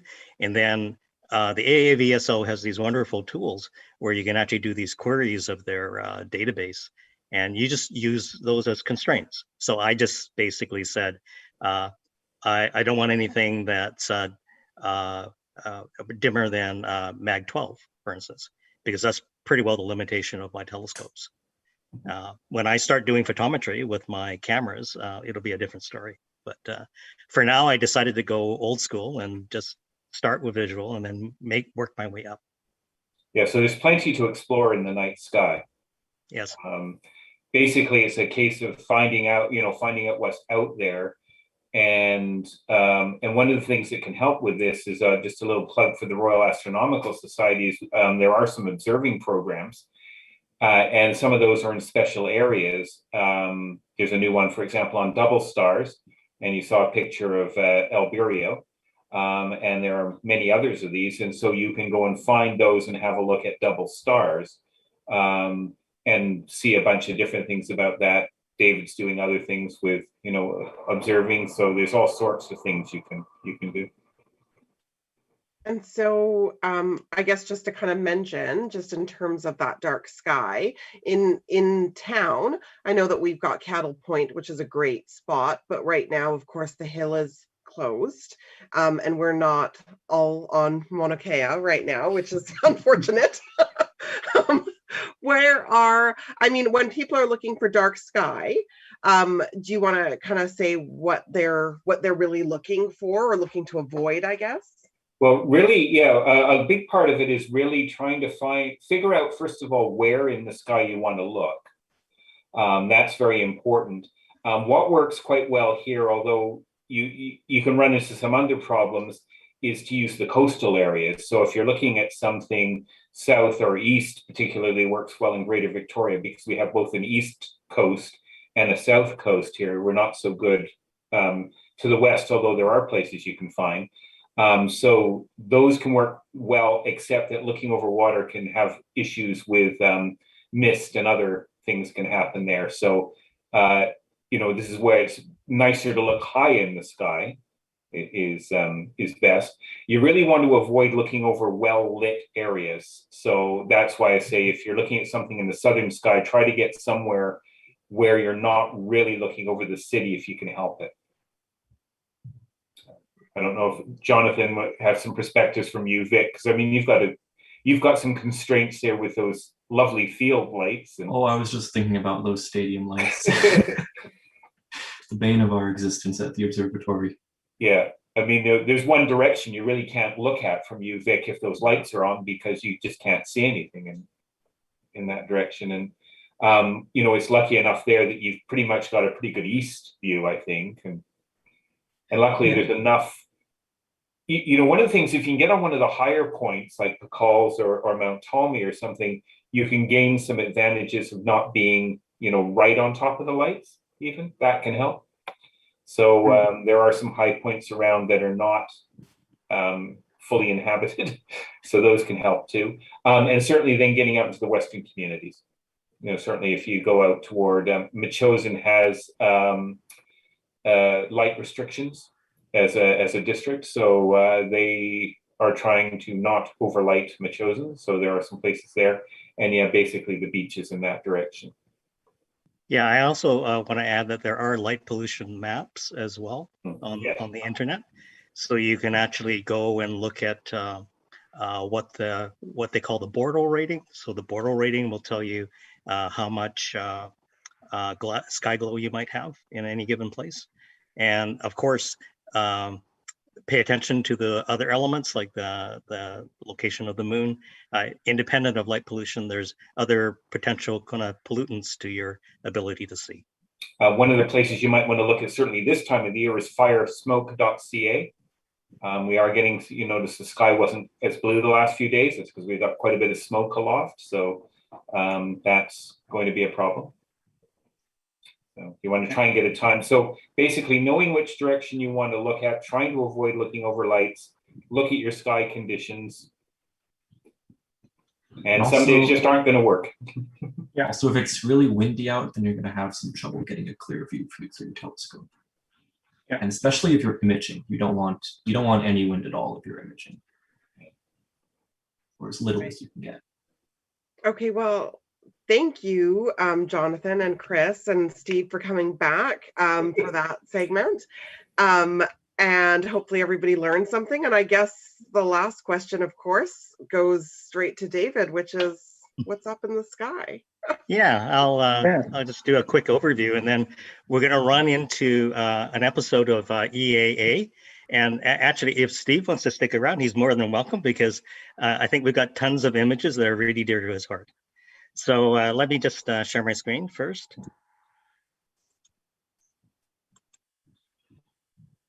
So let's have a look here. So we mentioned where the planets are right now, and this really hasn't changed from the last time that we saw this 2 weeks ago.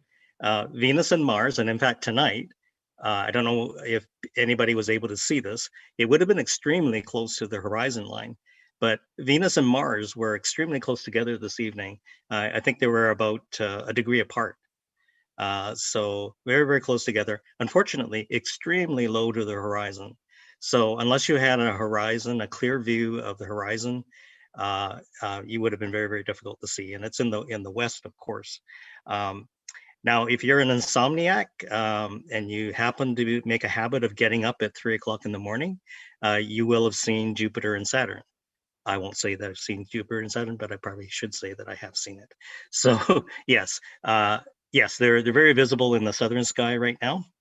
The other thing is, this is the conjunction I mentioned to you. So they will still be very close together. So if you want to go look for them in the coming evenings, you can certainly do that.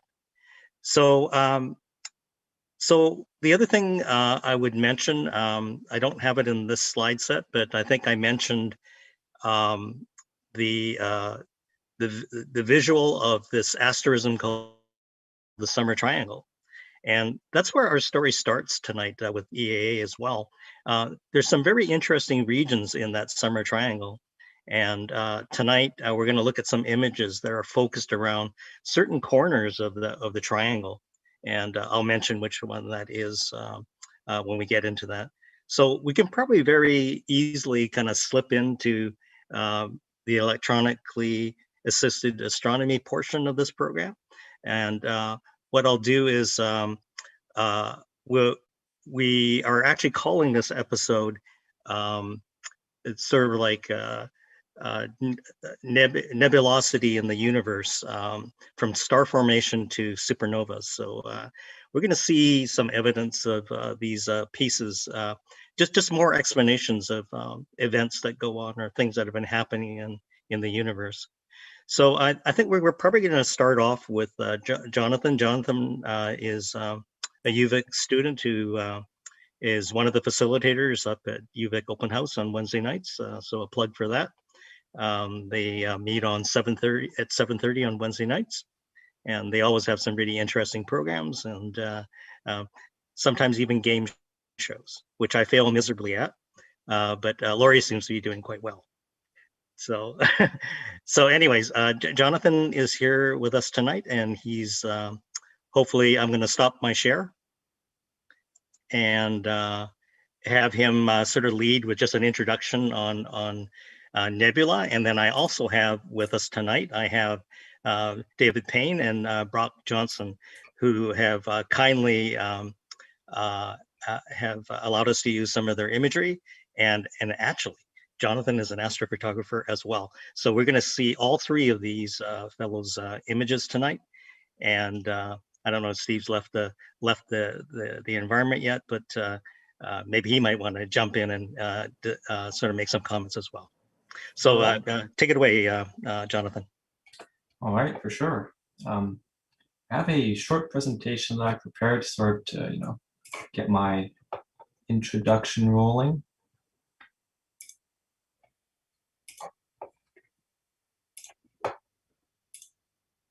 All right, can everyone see that? Yes, thank you. All right, so nebulae, what are they and how do we image them? So nebulae are, it's a simple description, dust and or gas in space.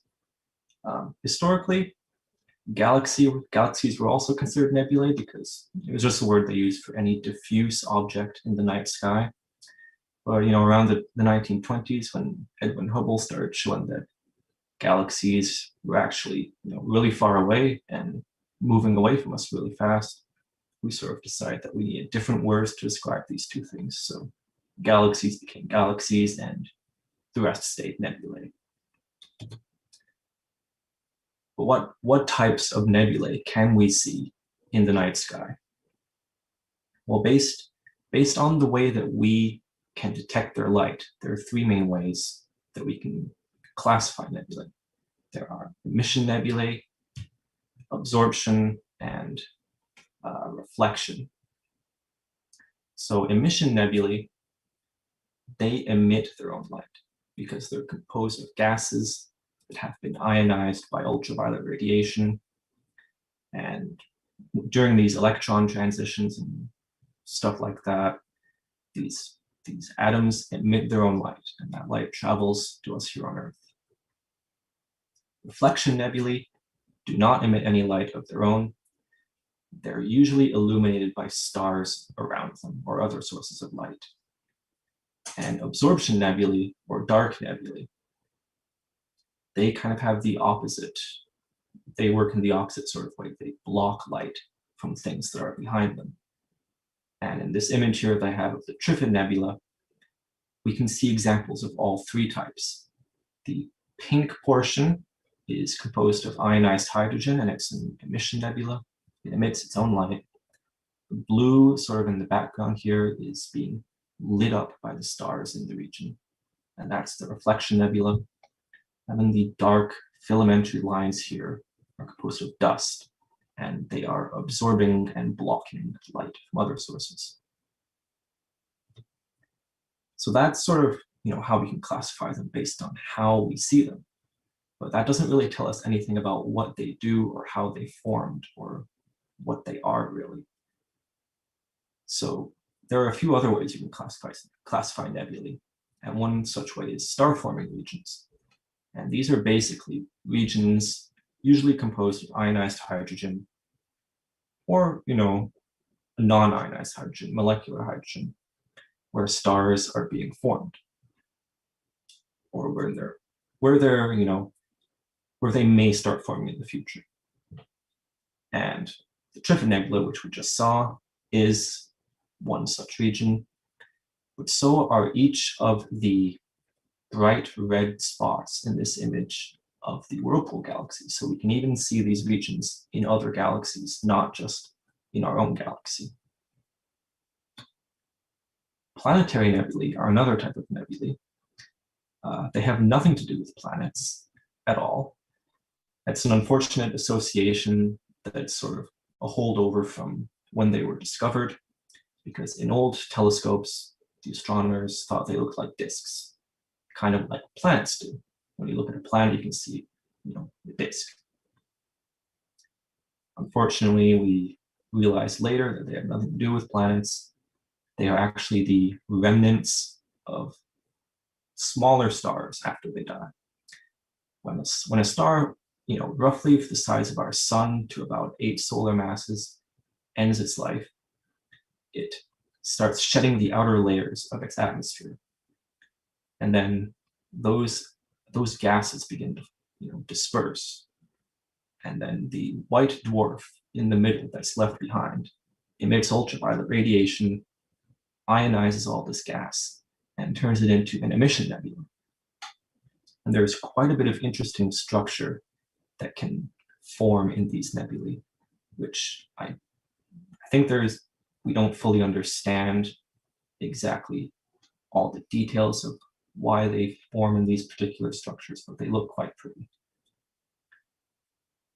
And last type I'm going to talk about here are supernova remnants, which, well, basically that whatever remains after a supernova, all the material that gets ejected and doesn't turn into a black hole or a neutron star stays behind in space, and it's just what it is. It's a big nebulae of whatever remains after a supernova. I don't think we're going to be looking at any supernova remnants tonight, but these nebulae are, well, supernovae are where a lot of the heavy elements in the universe are synthesized, because elements lighter than about iron can be synthesized within stars, but after that we have to rely on supernovae or other high energy astrophysical events to produce these elements.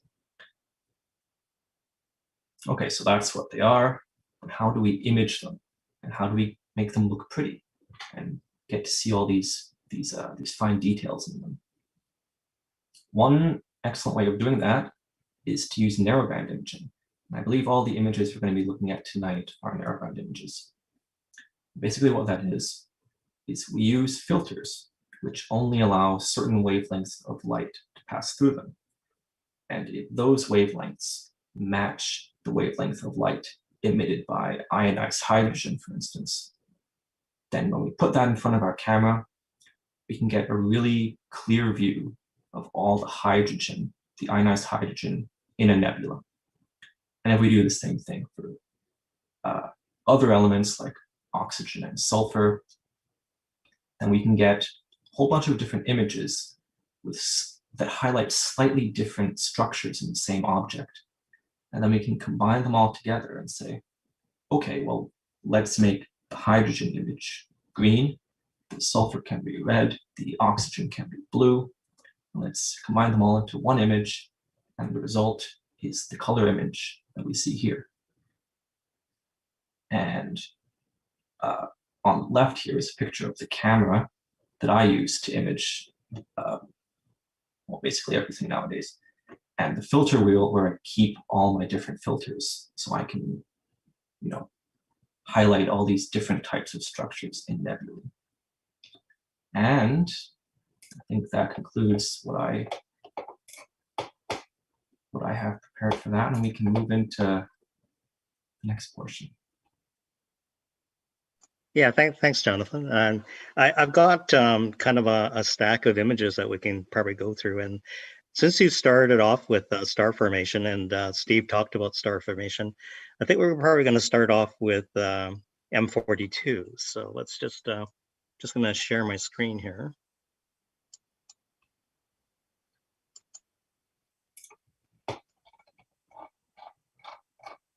We'll start with this one. I think this is Brock's image. So is there any kind of details you'd like to tell us about this, Brock, before we dig into the science of this? Well, this picture actually is one of the few that isn't narrowband. This was actually taken with a Canon DSLR, but it's a modified one with the one of the filters taken out of this in front of the sensor, so that it lets more of the hydrogen alpha and sulfur light through, which is the red. So it was done back in, I think, January, and which is, of course, when this nebula is visible. And it's also actually a composite of several images, because the at the brightest center of this nebula, there's a trapezium, which is a little cluster of stars. And if you expose for the dimmer parts, you'll just blast the center and you won't be able to see anything. So it's actually, I think there's three different exposures that are combined in this one. Yeah, I really like this image and also the subject as well. It's such a rich area actually when you think about it, because there's all these kind of wispy areas. I don't know if Steve wants to sort of jump in or Jonathan wants to jump in about this, but there's a lot of stuff going on in this image. Yeah, this is another nebula that displays, I believe, all three types of nebulae: emission, absorption, and reflection. Mm-hmm. Yeah, you can see the dark areas that you were talking about down in this absolutely. Yeah. And you're also seeing areas of the nebula being lit up from the stars, the background stars as well. Absolutely. And the entire sort of central region of the nebula is very much lit up by the stars within it. Yeah, I want to sort of reinforce this statement that all the imagery that you see tonight was done with amateur equipment. So we don't have super large telescopes. These are all kind of amateur scale instruments. This would have been with a Celestron 9¼ inch Schmidt-Cassegrain. Mm-hmm. Where would you like to go now? Where should we go now? What do you think? Maybe something similar, Jonathan? Maybe. I guess so. Yeah, we can maybe go to the lagoon. Maybe go to the lagoon or something like that. That would work. Yeah. Yeah. All right. So this one is my image. So the lagoon is also a star-forming region, similar to the Andromeda Nebula. Sorry, the Orion Nebula, M42. But this one is located in the constellation Sagittarius, which unfortunately doesn't really get very high above the horizon from here in Vancouver Island. So, So that's near the galactic center, isn't it? It is. It's quite close. So, yeah, actually, to help people maybe think about where this is, if you've ever gone out and looked at the Milky Way, and if you happen to be looking in the south direction, you will often see where the Milky Way starts off from the horizon, and there's actually a constellation there called Sagittarius. And actually, if you look at star charts, you'll see that it looks like a teapot. And in actual fact, if you think about it, the teapot is kind of stylized in the sense that it's tilting down, and the Milky Way appears to be like the steam coming from the kettle. Yeah, so this stuff is just a little bit higher up. There's quite a number of these little nebula. The Trifid is actually in the same area, and so is the lagoon. Yeah, if you have a wide enough telescope, a wide enough field of view, you can actually get the lagoon and the Trifid in the same shot. So they're quite close to each other. Are you using a relatively long telescope here, Jonathan? No, not really. This is a 4-inch refractor with a focal length of 640 millimeters.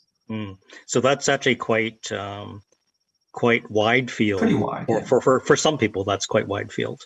Yeah, it's like it's no SCT or anything. Most SCTs are around 2,000 millimeters, I believe. Yeah, so some of the stuff that we see from Brock will be a little bit more focused in, a little bit tighter than. Can I just ask a question of Jonathan? Absolutely. Sure.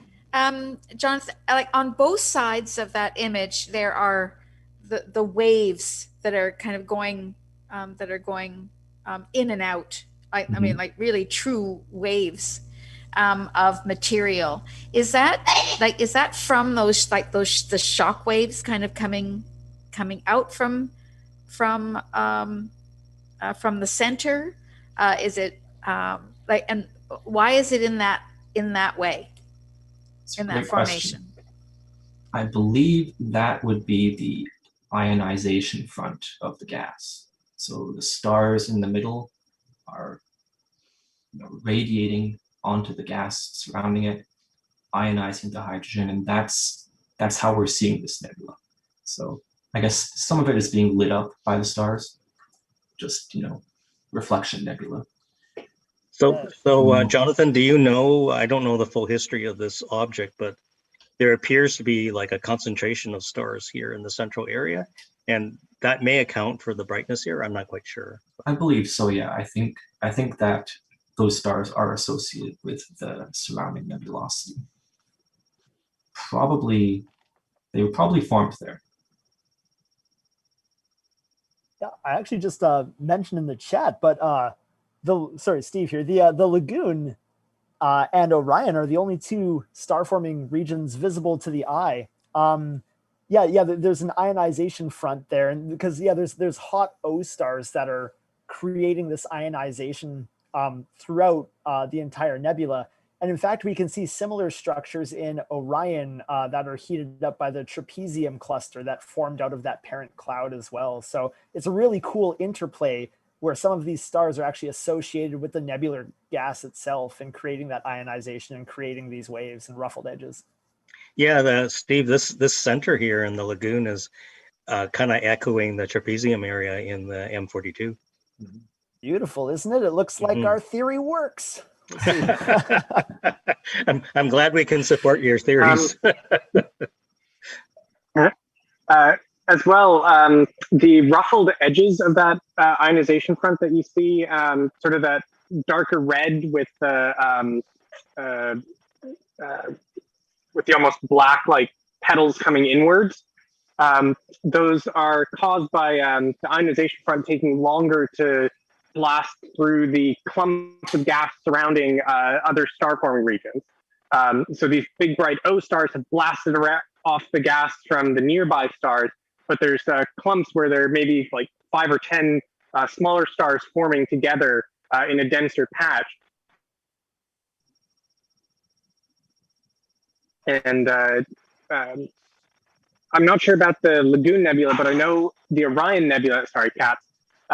The Orion Nebula is like a bowl carved in the side of a much, much larger molecular cloud, the one that Steve showed taking up most of Orion in infrared.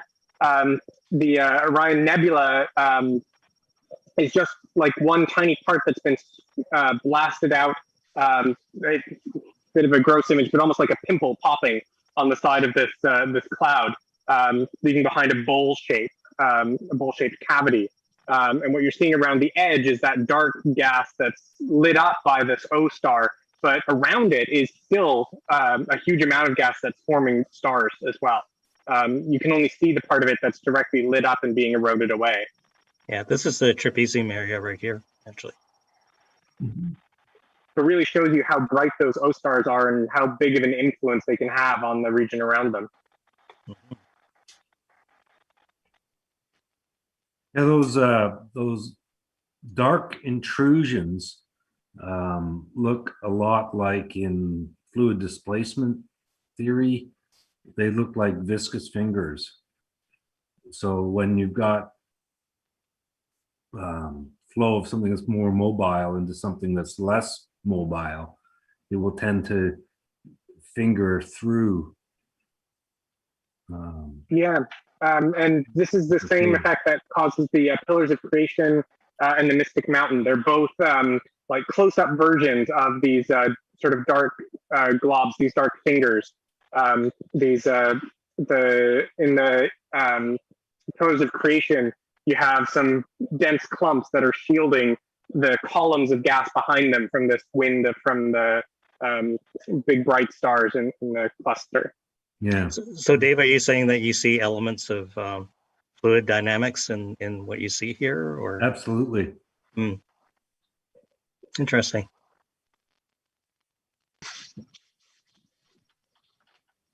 So where should we go now?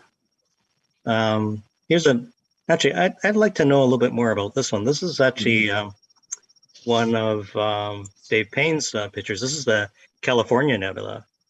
And I don't know the exact nature of this one. Maybe somebody can tell us about it. Well, it's an emission nebula. I think it's in Perseus. It is very dominated by hydrogen alpha. There's some sulfur emission too. So I tried to honor its true red nature. I'm not sure if it's visible with the naked eye. I think it is with binoculars, but it's just I don't know how interesting it is. From it's a highly photographed nebula. It's called the California Nebula because it takes somewhat the shape of the state of California. Dave, if you were imaging with a sensor that was more attuned to our wavelengths, like in the green part of the EMF, would this be less dynamic, I guess, in a way? I mean, is this really just featuring the H alpha in this object? Yeah, it's featuring. It's basically featuring the sulfur and the hydrogen alpha. Both would appear as red to us. The sulfur is a little bit longer wavelength, but it is capturing the green and blues that are available, and you can see that in some of the star colors. So I was trying my best to honor the true color of this nebula. Does anybody know why there's such a strong H alpha signal in this object? Why would that be a feature of nebula? I believe this is also a star forming region. Okay. I don't know for sure, but I think it is. No, I think it is the star forming region. Yes. Yeah. Yeah. So you would just get. But it has most of the things in the universe are hydrogen. So it's nice to photograph because to me it has almost a three-dimensional quality to it. If you see that dark area, it almost looks like it's a bit of a hole in the hydrogen cloud, if you will. I don't know if that's an optical illusion or. Yeah, I'm actually curious about some of the shapes that we see here. Like we often see this kind of a filamentary kind of shape in a lot of these nebula, but it depends, right? I mean, some of them are probably a little bit more symmetric. Some of them are very freeform, right? Mm-hmm. To me, it looks like a cloud in the sky. Yeah. I don't know if this is maybe Steve can tell me if I'm barking up the wrong tree or not, but this one almost looks like it could be like a limb or a chunk of a nebula that's almost entirely ionized away, like a late stage version of the Orion Nebula or something, that doesn't have the blue reflection part of it as much anymore. Maybe the O stars that initially carved out this region have gone supernova already, and all you're left with is the leftover ionization afterwards. I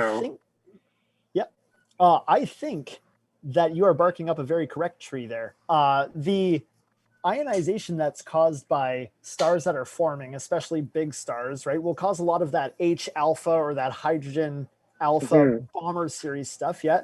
So naturally what we see, actually what we've noticed just in the past 20 years or so, is that in star forming regions, things naturally coalesce into these filamentary cylinder-like spindly fingers. And it's these dense regions that we believe stars actually form along, almost like a chain of sausages in a link, with each of these filaments collapsing to make stars. But yeah, it does look like a later stage object, that interesting vacuous region there that looks like a little bit like a bubble, that dark region, is fascinating to me. It might actually talk about some of the dynamics, possibly an old supernova explosion that has pushed this thing out, and it doesn't look symmetric because we're looking at an inclination angle. But the filamentary structure doesn't surprise me and is a consequence of these shocked regions coming together in a fluid in the vacuum out here. So that's very, very cool. I think you might totally be right, Aaron. Yeah, I think the other thing, Steve, I guess, if we're kind of scratching our heads about some of these shapes, we shouldn't fail to understand that this could be an accumulation of multiple events, right? Mm-hmm. So it's not a singular event that causes a certain shape, right? There's undoubtedly this is a very large area, right? This is a very wide field as compared to the other images we were looking at. And we are also seeing the fluid dynamics of it essentially in slow motion. So we may be able to see features of like turbulent flow and that sort of thing in a nebula that would be gone so quickly in a fluid that we're familiar with that they're essentially instantaneous, but are essentially slowed down to thousands or millions of years in a nebula like this. So it could be that this is just like a little eddy or a little whirlpool coming from some disturbance, like you'd see in like a bathtub, or if you use a paddle to push a boat, those little eddies that come off of it. We just see it as a static filament because it just takes so long to propagate.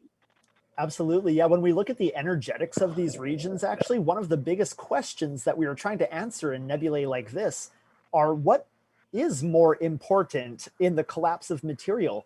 Do magnetic fields run through this structure, and are they very strong and they funnel material together into these filaments? Or is gravitational shocks the most important thing? Or like Aaron is saying, is turbulence the most important thing? Like when you stir your drink or blow bubbles in it maybe, and you see all that turbulent structure that we're seeing snapshots. So there are simulations that are trying to work out the physics of this energy balance as we speak between magnetic fields, gravity, and turbulence, because we know that those are the three dominant physical mechanisms that govern areas of the sky like this. Well, what you would have is at the end of one of those fingers that we were looking at, is at the tip of that, you would have a shock front.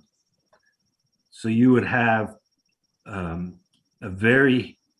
you would have a space of high density there. Now, what was behind my question of how dense is a star, you're going from something that's very, very low density.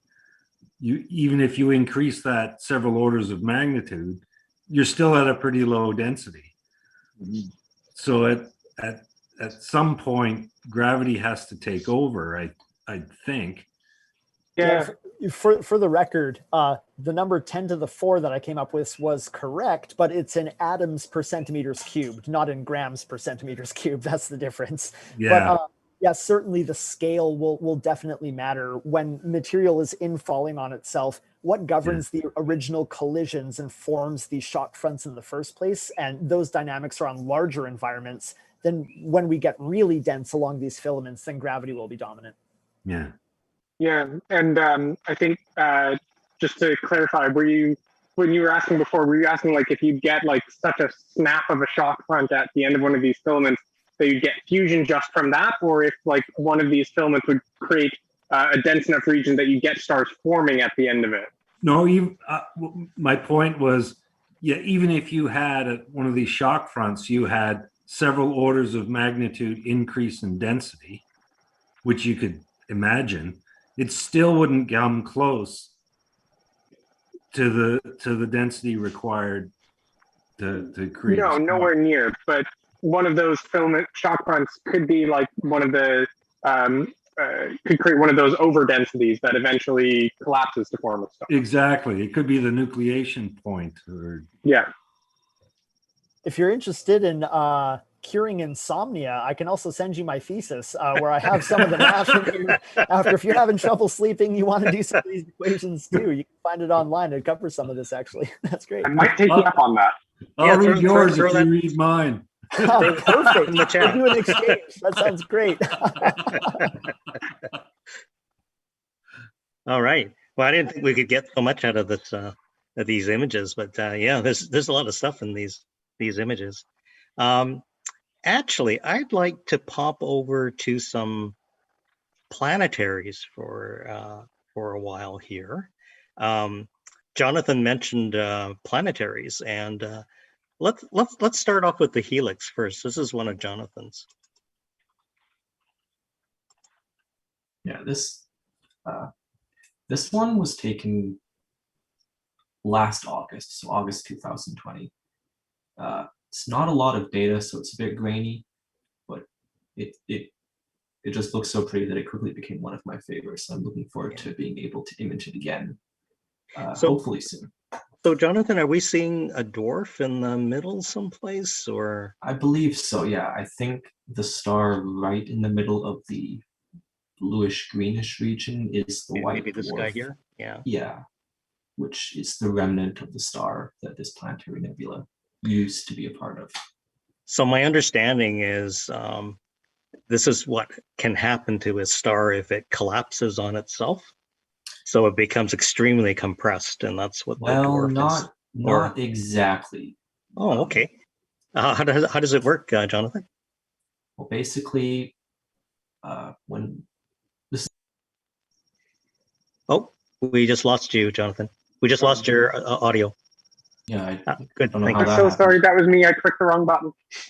Okay. No worries. Okay, so Yeah, go ahead. okay, yeah. So basically, how planetary nebulae form is, when low mass stars start to reach the end of their life, they start shedding off the outer layers of their atmosphere. So and that process goes on for a while. So like, I'm not sure exactly on the time scales, but it's basically just shedding its outer layers of its atmosphere. It's not super exciting. And then the white dwarf in the middle that is remaining, which is basically what remains of the core of the star, starts irradiating the surrounding gas, and that causes it to light up. If I can interject, the planetary nebula is the end of the asymptotic giant branch. So that a low mass star will ascend the giant branch twice. Firstly, with a hydrogen shell burning, that's the regular giant branch. And then when it ignites helium in the core, it burns in a double shell. And that's called the asymptotic giant branch, because it tends to lead to a sequence of stars that starts off somewhere hotter than typical giants, but tends back to the red giant branch as it gets older and brighter. And so you have a double shell source creating carbon, nitrogen, oxygen out of helium, and hydrogen creating helium in the shell. And the evolutionary models show that when the shell, it seems like all red giants lose mass, period. Even the ones on the first giant branch, because what we find is that observationally, we see that nearly all of the giants have lost some mass by the time they start burning helium. So when they ascend the giant branch again, even more so do they lose mass. When the envelope is very, very thin, they evolve into white dwarfs. And this is a very, very rapid evolution, like thousands of years, to go from the star in the middle being a red giant to a white dwarf. And the more massive it is, the faster that is. And sometimes, they also do weird shell flashes that probably lead to some of the expulsion of the envelope. But the basic idea is the more massive they are, the brighter they are, and the less time it takes them to cross into white dwarfs, where they go from a surface temperature of about 3,000 degrees to about 50,000 or above. That's the star in the middle. I believe the green-blue stuff between the outer layers is oxygen. which indicates what's being created by the helium shell is being exposed to the to outer space. So you have the emission from the hydrogen-rich layer and then emission to the oxygen-rich layer underneath that, and the helium 3 alpha process that burns helium to carbon actually usually ends up in oxygen if the star is hot enough. That's why oxygen is the 3rd most abundant element in the universe after hydrogen and helium, because it's basically what the centers of stars become with a bit of carbon as well. Again, a lot of stuff in this. So I guess the image that we see here is a culmination of all those processes, I guess, Ben. I mean, it wouldn't have looked like this originally. Yeah. So you see the remaining hydrogen envelope on the outside and the products of the helium shell on the inside. And by this time, the white dwarf is basically a carbon oxygen star, which is very degenerate because remember, this is hot. This is so hot that helium is burnt to carbon in the middle, and all of the helium is gone, and the star is not hot enough to burn the carbon and oxygen into magnesium and silicon, which is the next thing up in there. So it's basically out of fuel at this stage. Yes, that's right. It's like a supernova runs out of fuel. At the iron level, a smaller star runs out of fuel at the carbon oxygen level. So this isn't quite as dramatic because it doesn't explode, it just runs out of fuel. No, and the red giant, the low mass red giant, actually produces a helium flash without exploding. That's what when helium burning is initiated. And this guy, they do some pretty dramatic shell flashes where the core, flicks in temperature in a matter of years from a few thousand degrees to a few tens of thousands of degrees, then back again. And they're called thermal pulses. So all of that, we don't really know enough about the envelope ejection to know exactly what's happening, but all of this is happening at the same time as planetary nebulae is forming. So I expect all of this is related to the helium shell flashes and so forth. So I think that's a good time for us to switch to another planetary actually here, and I think this is one of Dave Payne's. Dave, which one would you rather us look at, the close-up or the one on the side here? Well, the one on the side, they're both close-ups, but I like that one because I was incorporating narrowband data as well as color data. Okay. Why don't you tell us a little bit about this one?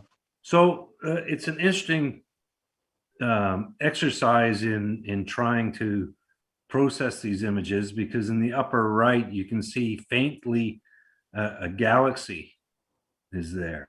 But going on, there's a couple of double stars in there too, but focusing on the planetary nebula, it's essentially, I think of these things as a bit of a black light poster. So what you're shining is that UV light from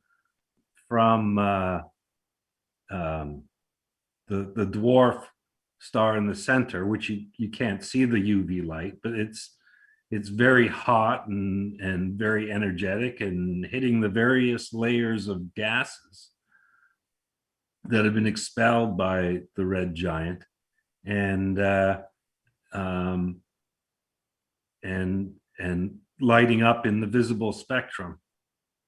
And I can't remember the order of the gases, but there's an oxygen layer, there's a helium, I think, is closest to the white dwarf, and I think hydrogen is furthest out. And I think in different palettes, this is often seen as magenta, this outer layer. Yeah. So this is not a normal palette. That's part of the reason why it looks the way it does. What I was trying to do is extract as much of the internal detail, and like the Helix Nebula is described as a helix, and you can actually see this is the Ring Nebula, and you can actually see a sort of helical sort of pattern in the ring itself. Mm-hmm. And I'm just talking off the top of my head. I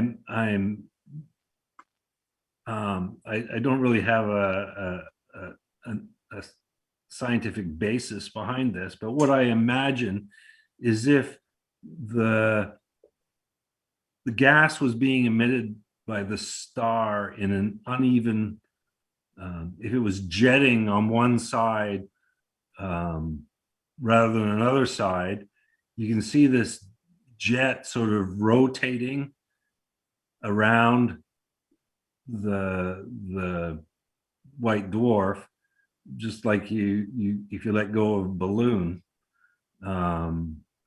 the jet would spiral around and the balloon would move around. I don't know how much the central star would move around, but that's how I sort of visually, without modeling this, would see that happening. I can jump in and provide a bit of info there. So I don't think that's what's happening in this particular nebula, but that does happen in a sense. So I think what may be going on here is just some filaments being created either through turbulent flow or magnetic fields. But we do see something like that. And David, if you don't mind me sharing my screen here for a moment. Let's see. So this picture is an image from ALMA, the Atacama Large Millimeter Array. And this one's taken in radio. It's showing carbon monoxide coming off of a red giant star. So in this one, what we've got is a red giant star that's in a binary pair. And so what's happening is this circle around the outside is from the helium flash that happened as this so the star has been burning hydrogen, finally built up enough helium in the core, enough pressure to spark helium fusion. Basically, all the helium goes up at once. You get the shock wave propagating out through the star, throws off a bunch of the outer atmosphere in a big shell.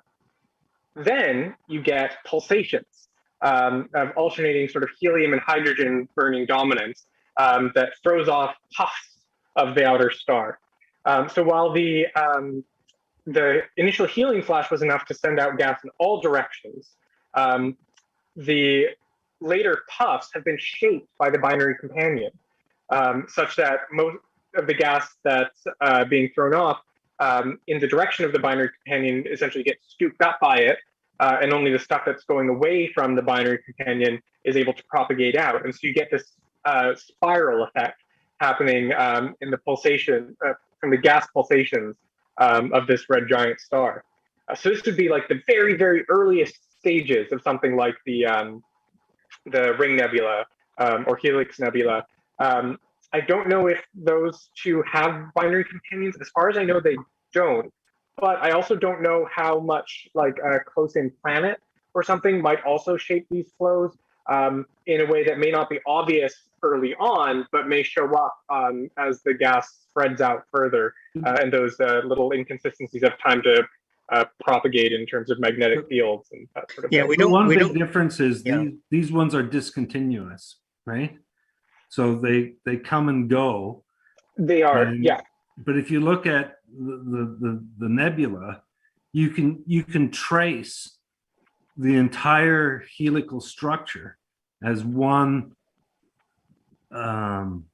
one sort of continuous helix. But it may be that as the gas propagates outward, you get similar to like inflation spreading out the quantum fluctuations in the early universe and those creating larger scale structure. This sort of thing with a planet may be the seeds of these filaments that you're able to trace later on. I don't know for sure. That's just yeah. Yeah, Jonathan, Jonathan, you have something that you wanted to say? I noticed you threw something. Yeah, I just said in the chat that I don't know if this is a widely accepted sort of phenomenon or chain of causality, but the possible presence of planetary systems around the star before it became a planetary nebula could also affect the outflow of the gases as it's sort of shedding the outer layers of its atmosphere and give rise to some of the interesting structures. Yeah, that could make sense, because I know for both the Helix Nebula and the Ring Nebula, we're seeing them sort of top down, sort of along the pole of the solar system. So we could be seeing something like the wake of a planet in the gas, or something like that. Or a debris disk or something like that, or an asteroid field. Yeah, actually, I didn't think about that, but you're right. Perspective would change your perception of it.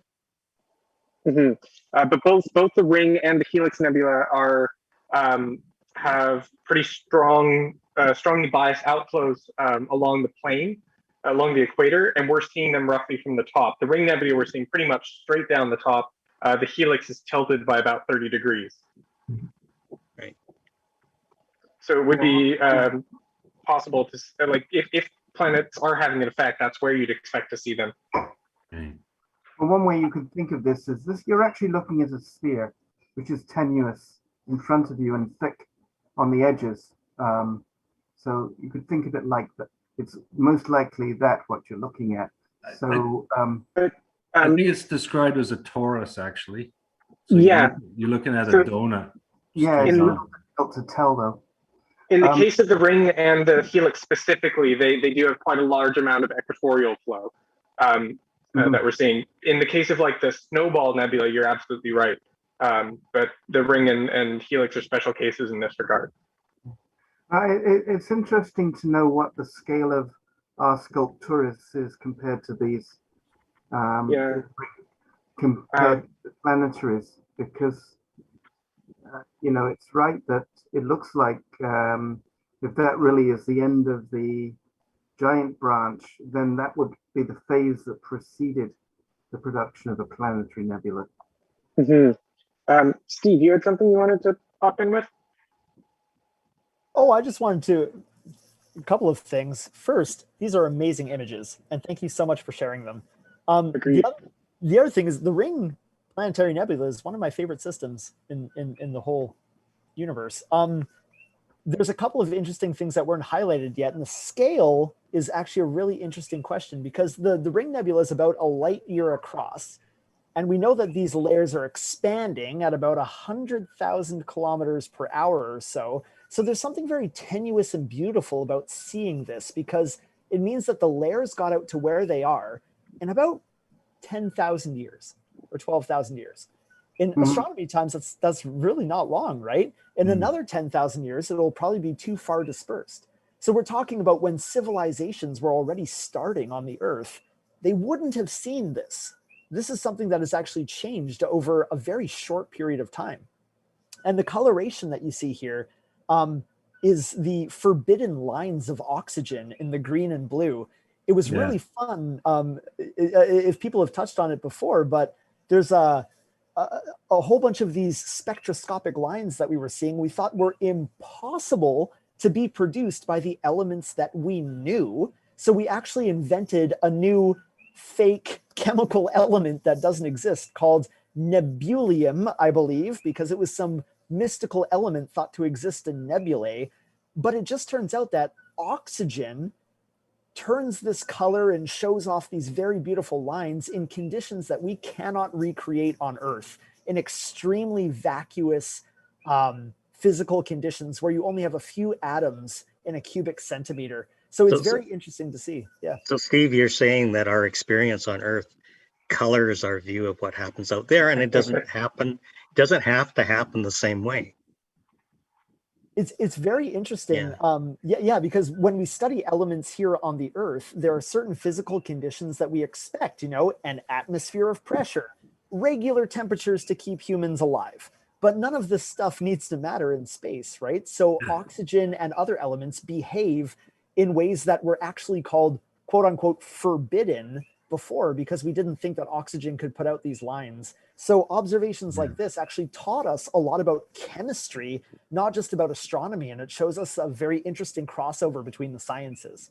So is that a spectroscopy thing, Steve, for forbidden? 100%. Yeah, those are the lines that we're talking about. So it means. Oh, somebody else want to chime in?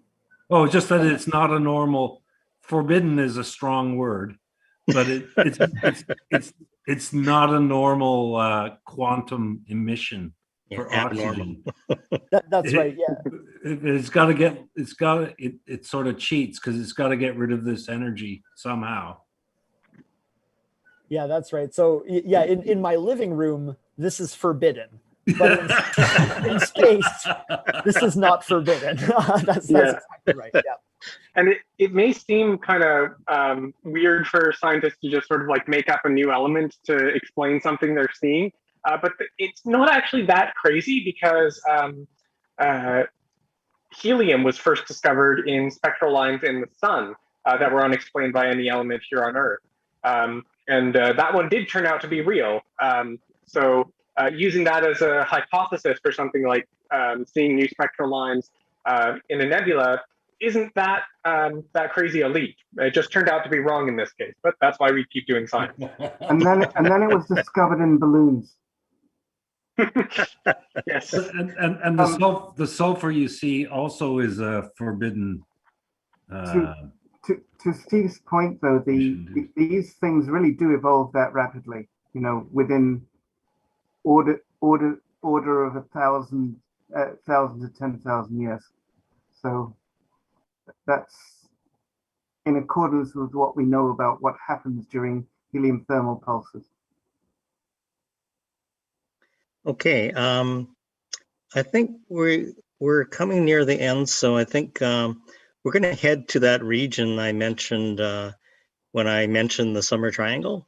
So in the Summer Triangle, there is a constellation called Cygnus. And at the head of the swan, or is it tail of the swan, I guess, Deneb, there is a couple of nebula there, and they're quite famous. One of them is called the North American Nebula, and the other one is called the Pelican. So I'm gonna see if I can pick off. That one's North America, that one's North America. This is a more traditional palette, and then we'll look at the narrowband Hubble palette here. So let's look at this one first. So actually one of my favorite, in fact, you can actually see the Pelican here, the part of the Pelican here, and then you see North America here, not the whole thing, but part of it. And they call this the wall. This is my favorite part of the nebula. It's called the wall. And it's quite kind of a rippled, kind of ruffled effect. Okay, Brock, is this yours or is this Dave's? This one's mine. Okay, Brock. You want to tell us a little bit?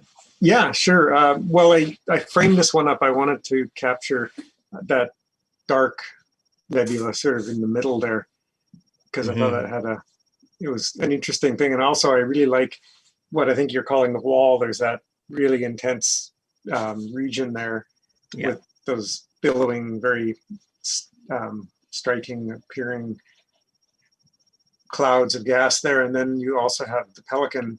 And I kind of wanted to have them both in the same shot because that Pelican nebula also has quite those tendrils and stuff, which I don't know much about the physics of what's going on in there, but you know, it may or may not be star forming regions. It's kind of similar to the pillars of creation in the Eagle Nebula. So maybe one of the experts could speak on that. Yeah. Does anybody know more about the nature of either the North American or the Pelican Nebula? It's probably a star forming region, I would think. Okay. Most H alpha regions turn out to be star forming regions, in my experience.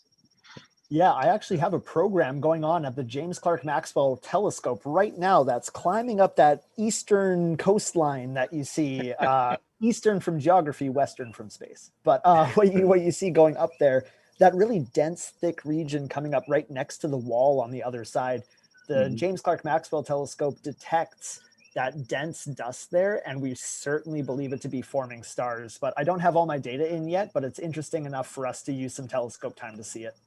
So Steve, this bright area here is denser than this area here then, right? Yeah, that's correct. Yeah. And all along that filament, we believe that there are individual areas collapsing and forming the youngest solar systems in our galaxy. So in this band, there's a lot of activity going on in the inside. Yes.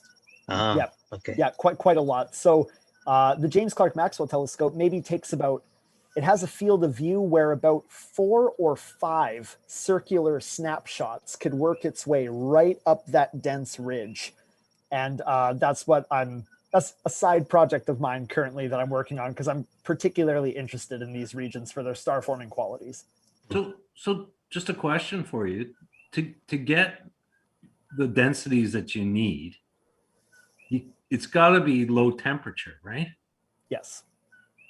So is what we're looking at, that red, since it's emitting, it has to be at high temperature. So is it what's underneath that red that's actually the stars forming? That's a very, very good point. Yes. What we see a lot in the ionization fronts and some infrared images even is we see this hot, wispy gas. But the James Clerk Maxwell Telescope, what it does is it kind of peels back the veil to that cold, dense gas that lies within that. So it's sort of peeling back this image and looking at the densest region that also does run right along that ridge, which is very interesting. We're talking about temperatures of maybe 10 to 30 Kelvin, so not very much at all. Yeah, that's pretty warm. Yeah, well, compared to the cosmic background, for sure.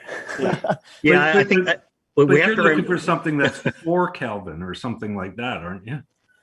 Generally, the star forming cores, when they can achieve a density that will lead to a collapse, anything between about 10 to 100 Kelvin is interesting to us, but we assume 10 Kelvin in most of our calculations in regions like this. Yeah. We can measure that, but it's hard. Yeah, I guess temperatures are pretty dramatically spaced than on Earth in some ways, right? I mean, these are dramatically different kinds of temperatures. Yeah, and they coexist sometimes in the same regions because of the vast scales that we're talking about. But yes, some of this is very, it's interesting to target in any case. You can take 2 different filters on a telescope, for instance, like the James Clerk Maxwell Telescope, compare their brightnesses and use something called the Boltzmann equation. And you can find more information using the Planck equation. And you divide the brightnesses that you get, and you can actually solve for the temperature. So using some fancy mathematics in the Planck equation, you can observe this region in 2 different wave bands, combine that data, and then come out with an eligible temperature. The thing is, in practice, that's actually quite difficult to do, and it takes some know-how, but you can certainly study regions like this through different filters. Yeah. Mm-hmm. Yeah, there's a lot of that going on in the variable star stuff I've been looking at. I bet. So let's just have a quick look at the other palette, and then let's look at a close-up of the Pelican. So this is another one of yours, right, Brock? Yeah, it's the exact same data, just presented with sort of the Hubble palette. Yeah, it's very pretty.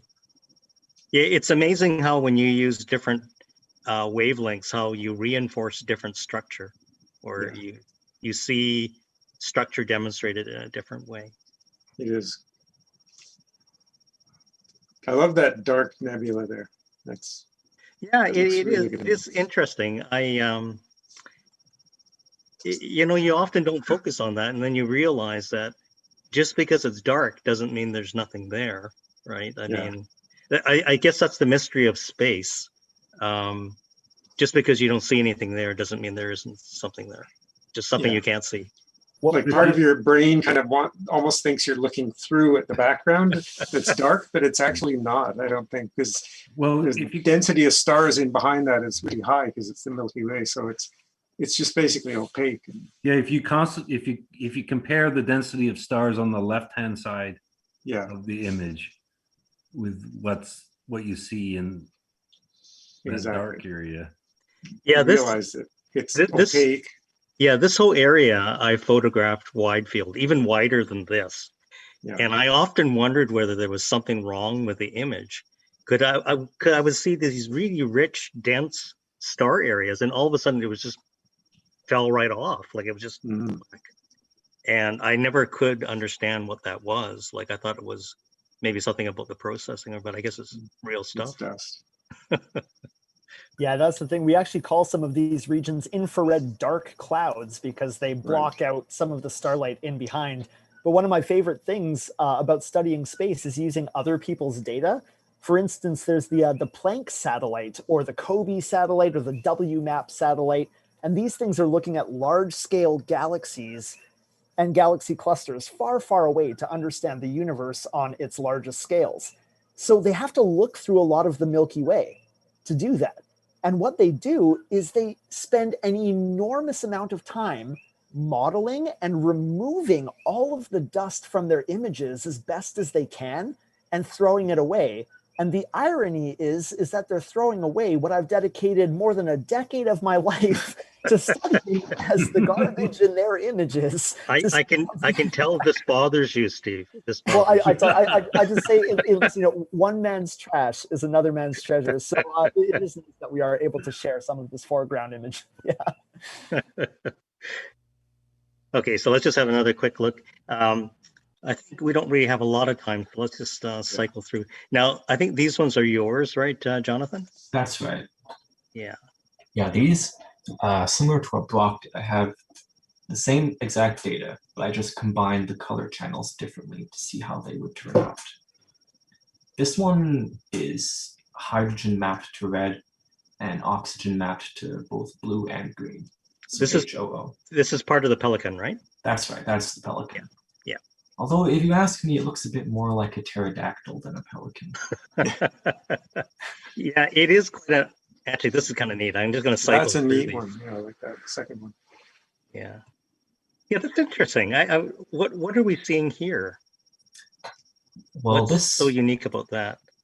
This one doesn't include any oxygen data. It's just hydrogen mapped to red and blue and green mapped to sulfur. So I think what we're seeing here is we've got like the hydrogen in the background and then maybe some of the mixed gas in the foreground. Okay. I'm not entirely sure though. Okay. And this is and that's the Hubble palette. This is Hubble palette, yeah. Yeah. Yeah, so when you see kind of a teal or an indigo, it's Hubble, right? Yeah, yeah. And Hubble palette is false color, obviously, because hydrogen alpha emits red light, but the problem is so does sulfur. So we kind of have to choose one of them to misrepresent when we have both hydrogen and sulfur data. Is this one yours as well, or is this Brock's? That's Brock's. That's Brock's. Okay. Yeah, let's finish off with this. I think we're getting down to closing time. I really want to thank Steve for chiming into this. I don't think I'm ever going to see these images the same again.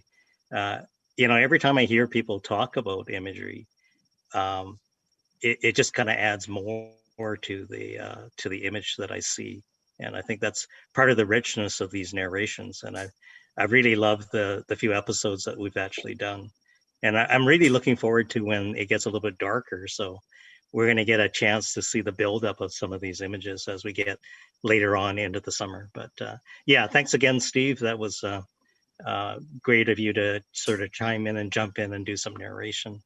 And thank you to all the photographers tonight. Amazing images, just like Steve says.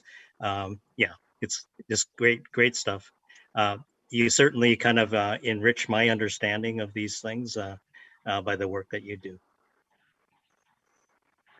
All right, and thanks again to all of our EAA presenters, David, Jonathan, Dave, and Brock.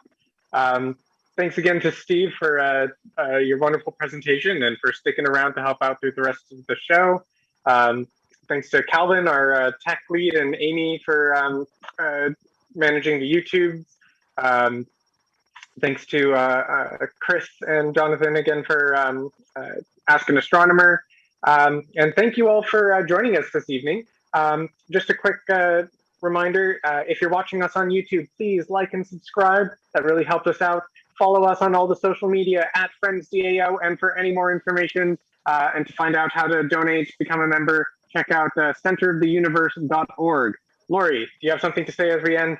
Yeah, I just wanted to say in 2 weeks, we're going to be having Dan Posey, who's going to be talking about the history of the DAO. So not quite some of the right behind you, and some of the really interesting look at the social history of the center, not just the science history, but some of the social history as well, which is really very interesting. And we also are hoping on that night that we will have the Plaskett telescope open. If it's as nice a night as it is tonight, then we should probably be open for that. And if everything goes really well, we also might have the solar